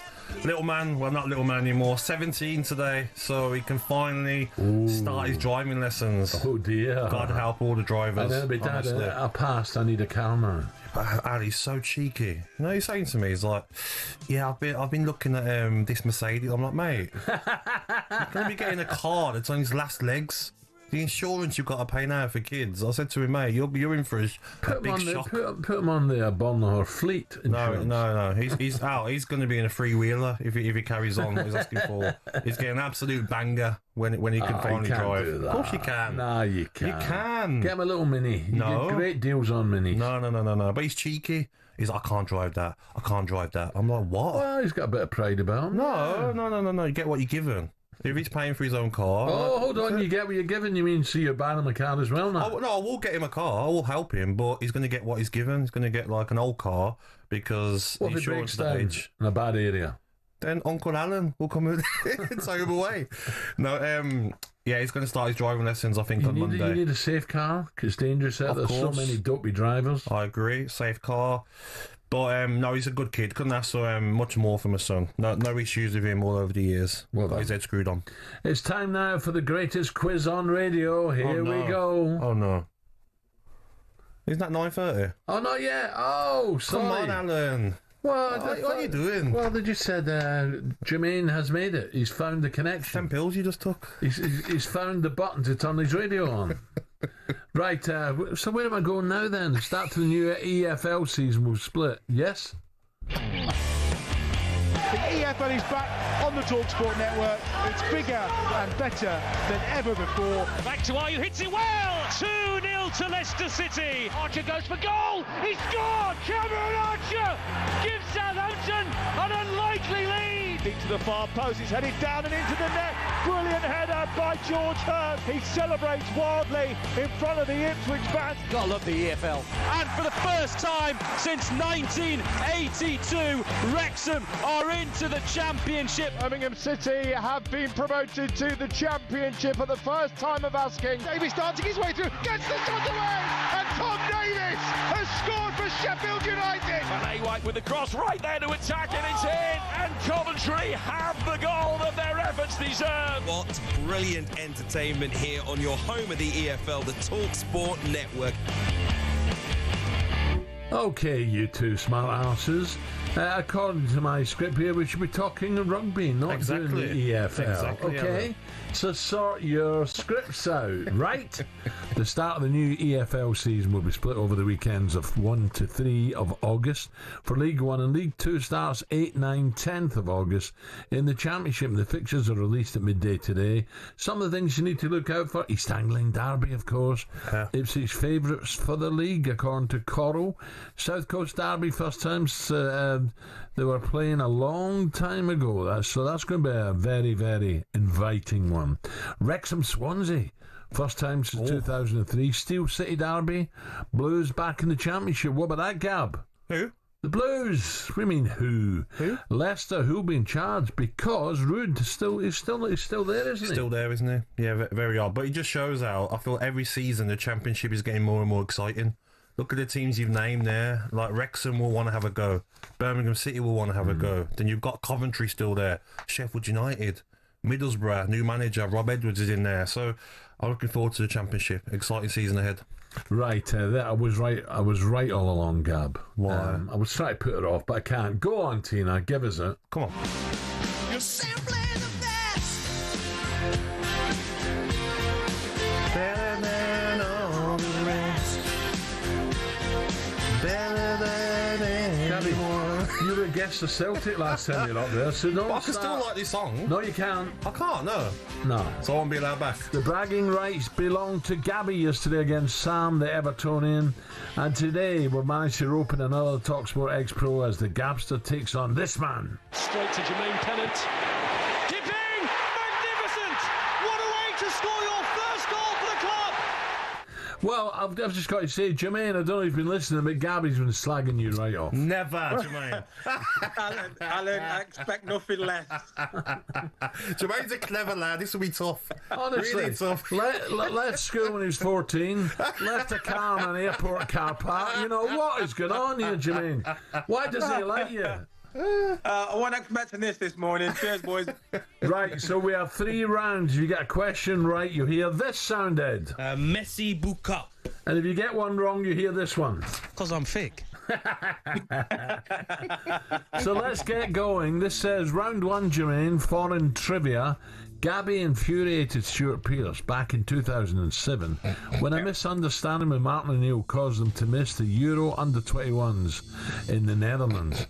England's semi-final opponents last night, no less. So, Gabby, which man-made waterway can you find plenty of in the Dutch capital, Amsterdam? Which what? I'm not reading it anymore. You've not man-made waterway. Waterway. Yeah. What's going on here? Who gives these questions? Oh, come on. My cat could get this. Waterway? Yeah, waterway. No idea. So what is it Amsterdam famous for? Canals. Well, that's your answer, you children. You're too late. Jermaine has been trending on social media after former agent Sky Andrew claimed he turned down Real Madrid in the pursuit of a guaranteed game time instead of joining fellow Spanish club Real Zaragoza. So, Jermaine, what is the name of the tapas dish that consists of mini, often cubed potatoes? Paella. What? Paella. No! Potatoes, you numpty. Paella, that's rice, isn't it, mate? No! Yeah, it's potatoes I'm talking about. Cubed potatoes. The answer is patatas bravas. Oh, yeah. I thought the paella have like a little couple of bits of potatoes in there. Nah, it's rice, mate. You sure you were? Yeah, rice and potatoes and all chicken, everything in there. I tell you, the battle of the dopes here today, isn't it? Round 2, spelling bee. It's as simple. Oh, come on, you two. You've got to be winding me up. Come on. It's as simple as it sounds. I'll give you a word and then you'll take it in turns to give me a letter of that word. Oh, this could be fun. Okay. The first person to give a wrong one loses a point. So, for example, the word was Alan Brazil. Gab, you'd start with A. Jermaine, you didn't give me an L. Gabby then an A, and so on and so on. Gabby, you're given the first letter of this word, so that you must get this right. And that word is bolognese. B. Jermaine. E. What? E. No, 1-0 to Gabby. Bolognese. Spaghetti bolo. Bolognese. Oh, it's you. There's no E. Come on, you're making a word there. Bolo. Bolognese. There's no E in bolognese at all. No, you've got to get the second letter, didn't you? No. I thought you said the end of the. You said the last letter. No, I didn't. No, I think you meant like he thinks you meant any letter. So why did I say Alan Brazil? ALAN. Yeah, Guys, he's got it wrong. You got it wrong. You're right, mate. Yeah. Jermaine, you're starting word 2, and that word is Sauvignon Blanc. B. What? No, this S. I'll let you away with that. A. Are you looking at my script? Oh, right. My favourite third drink. letter, Jermaine. V. A. 2-0 Gab. Sauvignon Blanc. SAUV. Yes. Oh God, this all going off. You're not a wine man, are you? No, I'm not. To be fair. No. Right, here we go. We'll move on. Thank you. All the any easy ones here. talkSPORT clips. Yes, the return of the world famous observation round, our ultimate memory test. Ed will play a collection of clips from talkSPORT. Followed by stop. What are you doing? Nothing. Followed by one question each from me about what you've just heard. Okay. Here we go, Ed. I don't wear pants. I've not worn pants since I could learn to drive. It comes in, does a little. Dermot Gallagher. No, that's it. Oh my God. What did you say? O'Leary. Yeah. Morning, Al. Morning, Cass. How are you both? Very, very good. Cass, When you do go out on that first date, don't have the ribs, all right? It's a messy look. You're in Hashtag Lingard office in Mead. It's going to speak to that. I think it's Dative. He's from Livingston. Did I say it right, Dave? Dave, mate. I don't know. Someone spelled it like I don't know. Honestly, it'd be the size of a pea. It is. It looks like a button mushroom and half ounce of old over now. I mean, look at Ramsdale. When we bought him, you're thinking 50 mil. Hi-ho, Wolverhampton. Yeah, brilliant. Isn't it? Right, Jermaine, here we go. Don't panic, Jay. You look stressed, Jermaine. Don't panic. We'll start with this one. Jermaine, you're first. What did Stuart Pearce advise me not to order on a first date? Mate, I'm not even listening to Can I steal? No. There was just loads of waffling. How? What are you pointing at? I've got an itch. I've got an itch. What are you pointing at your stomach? I've got an itch. Pork, belly pork. Oh, no, don't you dare. Whoa, don't you dare. I'm going to give him that. Don't you dare. Thank you. Thank you, Al. The answer was ribs, but I'll give you ribs. that. Oh, yeah. Ribs. Right, Gab, here we go. Where was Dave the Caller to Darren Bent's boot room from? Where was he from? Livingston. Oh, hello. Messi Buka. You got to listen, ain't you, Antic? You got to listen, mate. You got to listen. So, Jermaine, 1-1. The EFL Championship League 1 and League 2 fixtures released at midday today. Gabby and Jermaine both had great careers in the Premier League, Villa, Arsenal, Liverpool, before stinking it out in the Championship towards the back end of their careers. I want to know how many goals you scored between the two of you in the Championship in your combined 58 appearances in the division. It's nearest to pin. Gabby, you go first. I'm going to say... how many goals you scored between the two of you in the Championship? I'm going to go 5. Jermaine? Is it that bad? I couldn't get used to them mitre balls, mate. Used to the Nikes, Jermaine. Yeah, but it's combined, Jermaine. I'll give you one last chance of this because it's combined. Oh, not just me. Sorry. 10. 10. Jermaine? I'm going to go... 7. Jermaine wins it. It was 5. Oh, God. How many did you score? About 1, mate. 1 or 2. That's why I said 5. Well, there you go. I think Jermaine's our winner. Well done, Jermaine. That's why I said 5, because I know I got 1 or 2. I thought you might have 3. Do you remember Bill and Ben, the Flowermen, Little Weed in the middle? Well, we're just missing Little Weed. Jermaine, listen, thanks, pal. Let you get back to bed. Top man, Jermaine. Yeah, my dog got me laughing. Because have a look at the guy. Nice one, Jermaine Pennant there. Wow. Gabby, you blew it. You never change your mind. But Al, you're a horrible, horrible guy. Why? Pork doesn't mean ribs. That answer shouldn't have got that. Pork ribs, yes. And I had 5 because I knew I only scored 1 or 2 in the champ. So like I said combine. You changed it. You don't change. You knew what you were doing. You're horrible. You are. What do you want? You want Family Fortunes? Would you? I didn't know the score. Can we break? 9:30.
Another summer, another England team in the final of an international competition. This time it's the under-21s looking to go back-to-back in the Euros.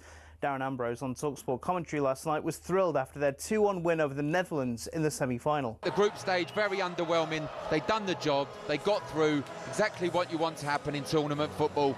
But anything but in the quarterfinals and semi-finals, they've been magnificent. Well, it was Harvey Elliott, the man of the hour, bagging both goals. Lee Carsley couldn't speak higher of him. I thought he was outstanding. I think he's definitely grown as the tournament's gone on. I think, he was definitely frustrated at the last tournament with the amount of game time he had, but the players that he was competing with, him and Charlie, had to be patient. They showed during the qualifying campaign that they were ready to lead and they were ready to carry the team on. Now, is that the sort of player Arsenal could do with? Not that he's heading there. Someone who we understand is Brentford's Christian Norgard. We understand the clubs have agreed a fee of around £10 million, but broadcaster and Arsenal fan Harry Symeou's all a bit underwhelmed. Are Arsenal better off now with Christian Norgard coming in and Martin Zubimendi coming in than they were with Partey and Jorginho and potentially Rice as cover for the sixth role? Yeah. And so have you levelled up? Have we levelled up? I don't think we've levelled up. I don't even think we're at the same level. And remember, Man City v Juventus is our live commentary this evening. Build-ups from 7, kick-off from 8.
Messages, mate. I bet Jermaine's delighted he got up this morning for that. Oh, honestly, mate. Imagine if he goes to Spain. I could have some potatoes in my paella. What chance have we got?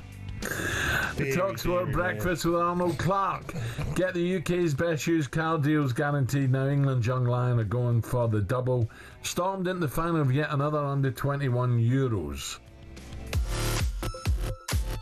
Can the young Lions replicate what the senior team did at the Euros last summer? Anderson starting down the middle for England. He's put it into the path of Harvey Elliott in the area! What a finish!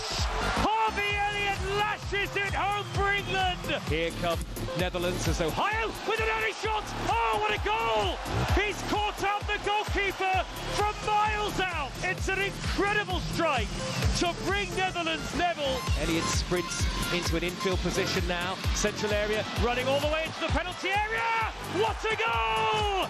Harvey Elliott with his second! Harvey Elliott, England's talisman, 4th goal of the tournament, unbelievable. And England's young guns are through to another final. The holders of the Under-21 European Championship will have the chance to retain their trophy. England have done it. England have won it. Through to the final. England 2, Netherlands 1. Yeah, both goals came from Liverpool's Harvey Elliott. Couple of crackers, by the way, who may not have played much last season under Slot, but he's certainly loving his football under Lee Carsley for the Young Lions. 03717 223344. Liverpool fans, let us know. I know you love him to bits.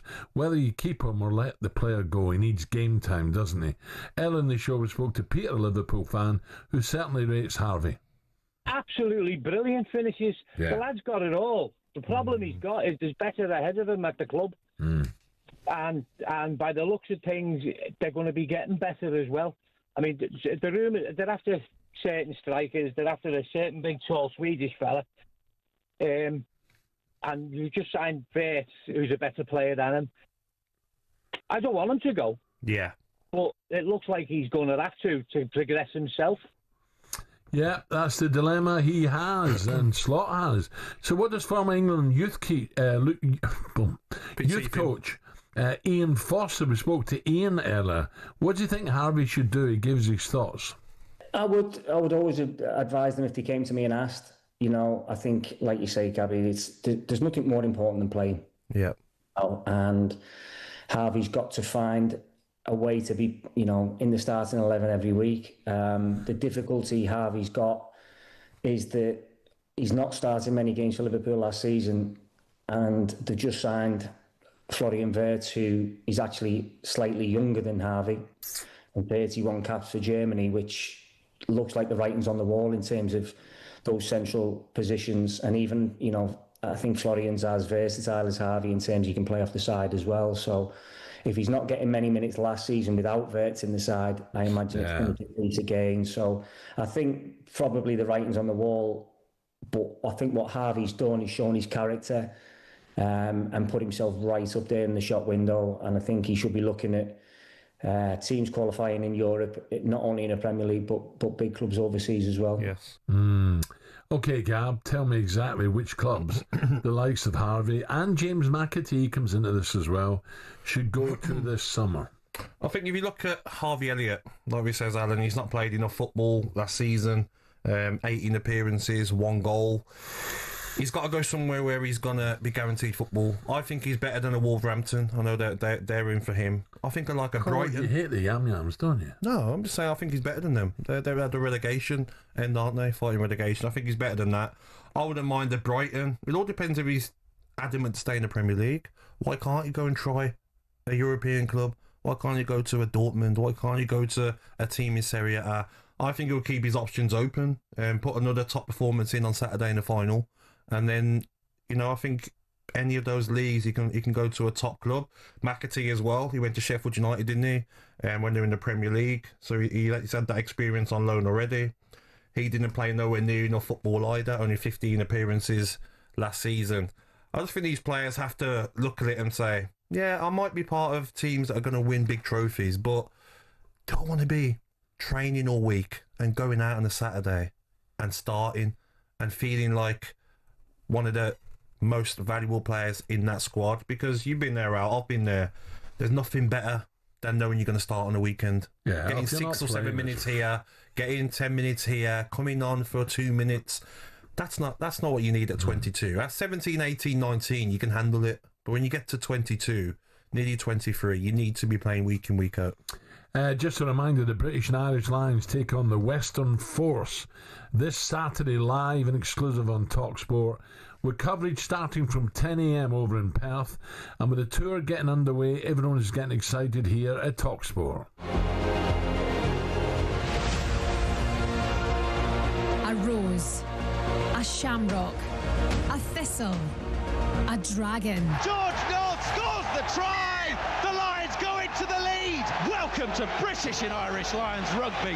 What a score! Across 4 nations, 4 rivals united, the best of the best, so rarely sighted. It's my honour as tour manager to announce the touring squad who have been chosen to represent British and Irish Lions Tour. A tradition of old, but as popular as ever. Heading down under on this historic endeavour. The Lions win the second test! The badge is iconic. The legacy unmatched. Who are the players that will be forever attached? Beats 1, beats 2, gets the overlap and gets the ball to Sean O'Brien for one of the greatest tries ever scored! The chance to be legends of this sport. And those wearing the red of the British and Irish Lions raise their arms in celebration.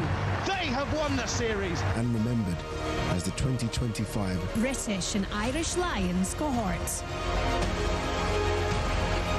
Yeah, we now know the team for that game against the Western Force. Head coach Andy Farrell has made 13 changes to the starting 15 from the side that got beat by Argentina last Friday in Dublin. Irish hooker Dan Sheehan will captain the side, while Finn Russell comes in at 10. Henry Pollock starts at 8, as just 2 Englishmen were named in the 15.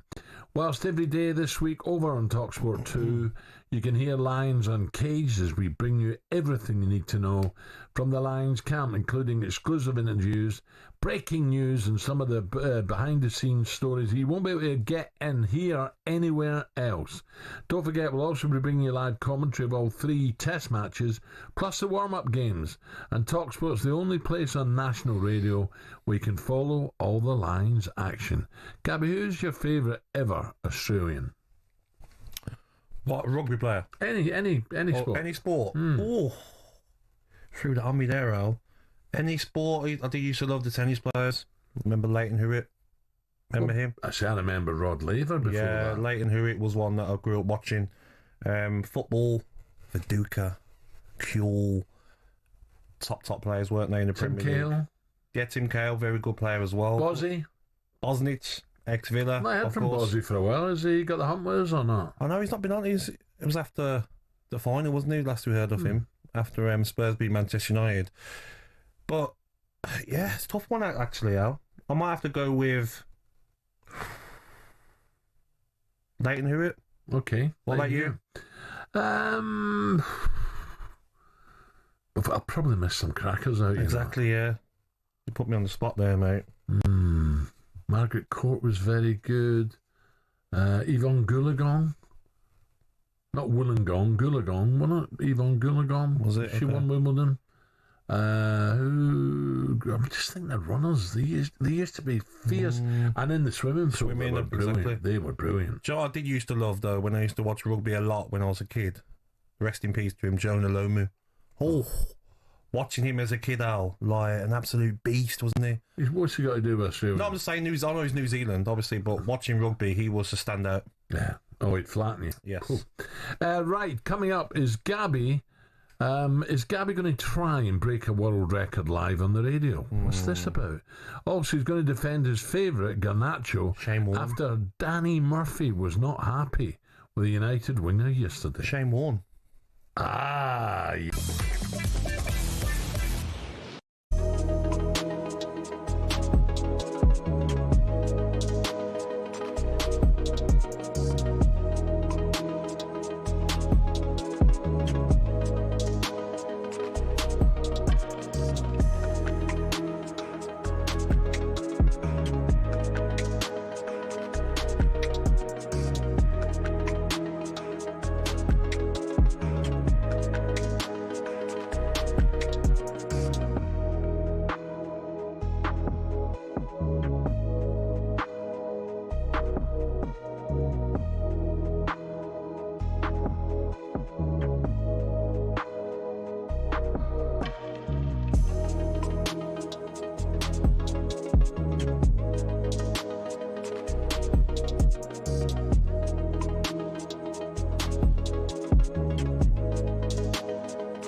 11 minutes to 10 o'clock. It's gone quick today, Gab. Goes quick when you're having fun, Al. Yeah, poor Jermaine. I can't go with that. Yeah, paella. Oh, he'd a shocker. Potatoes. He'd a shocker. That's like probably the worst answer ever. My Mount Everest was bad, but like paella. It's rice. What's he on about? I said to him, cubed potatoes. And he said paella. That's crazy. Wow. Well, there you go. Maybe you're right, Gotta stay Gabby. in school, mate. Maybe Gotta did stay in leave. school, Yeah, yeah. maybe did leave at 13. Kids stay in school. Yep. Now, 2 days ago, Alejandro Garnacho annoyed Man United fans by wearing an Aston Villa shirt with Rashford on the back while on holiday in Ibiza. Former Liverpool midfielder Danny Murphy, he thinks it's just a sign of how brazen young footballers are nowadays. It's a bit strange trying to comprehend some of the things I see in players doing, because it was just so normal for me as a young lad when I went to Liverpool to be discreet to a degree and make sure other people were always keeping you in your place. There was no opportunity to be that way. You know, the thought of putting on another team's shirt. You'd never have done it. I mean, God forbid. It just wouldn't enter your head. But maybe that's something to do with role models, or I don't know. I've just seen a picture on the website there with a Rashford Villa shirt going into, it looks like a supersonic Villa. Do you see Yes, Lamborghini outside. Yeah. Must be nice. There's no expense spared to it, is there? It's No. unbelievable. But what's he doing? Why is he doing that? Why has he got... I don't understand it. Why has he got a Villa with Rashford in the back, shirt on? But they're probably the players do now. They give each other tops to wear. He's not the only player that's worn an opposition shirt. Happens all the Why time. you put them on your wall? You frame them and put them Yeah, on but the I wall. think now they wear it on holiday and they take a picture in it. I don't think it's a big deal. Manchester United fans, why are you so bothered when it's obvious the manager hasn't got him in his plans? He's going to be leaving the football club, more than likely, in this summer. Leave him alone. He's 20, young. Would you put a Wolves shirt with a hat on the back on? Yeah. It'd be baggy, wouldn't it? But I just think he's 20 as well, Al. He's going to make mistakes. He's a young kid. I mean, what was you doing at 20? A lot of people are on his case. Well, He's still immature. He's going to learn. Yeah. He's going to learn from different things. I'm sure his agents will be speaking to him and saying, "Come on, like don't do that." But for me personally, it's not the end of the world. He's not running around in a Liverpool top, Manchester United's biggest rivals, or a Man City top. He's not. It's a Villa top. Get over it. Don't forget the boys on the Numpty Bar are taking over breakfast tomorrow. And to warm up for it, Jason pranked the chunk into thinking he'd broken a world record for sucking his thumb and touching his face. What? Just do it again. Just show me what you're doing so I can see it. Well, ear, eye, nose. Suck your thumb. Right. Okay. Ready? Hold on. Well, I'll do it again. I've just broke the record. I don't want to do it again. Jay, I wasn't sure. I need to do this now. What do you mean? What are you doing? When I say go, your hand's got to be on the table, apparently. That's what you just said. Right, ready? Your hand's got to be on the table? The table, yeah. Okay. Go! Oh, you didn't touch your eye. You missed it. You missed your eye. Come on, mate, you got to do it properly. Right, now hands on. Go!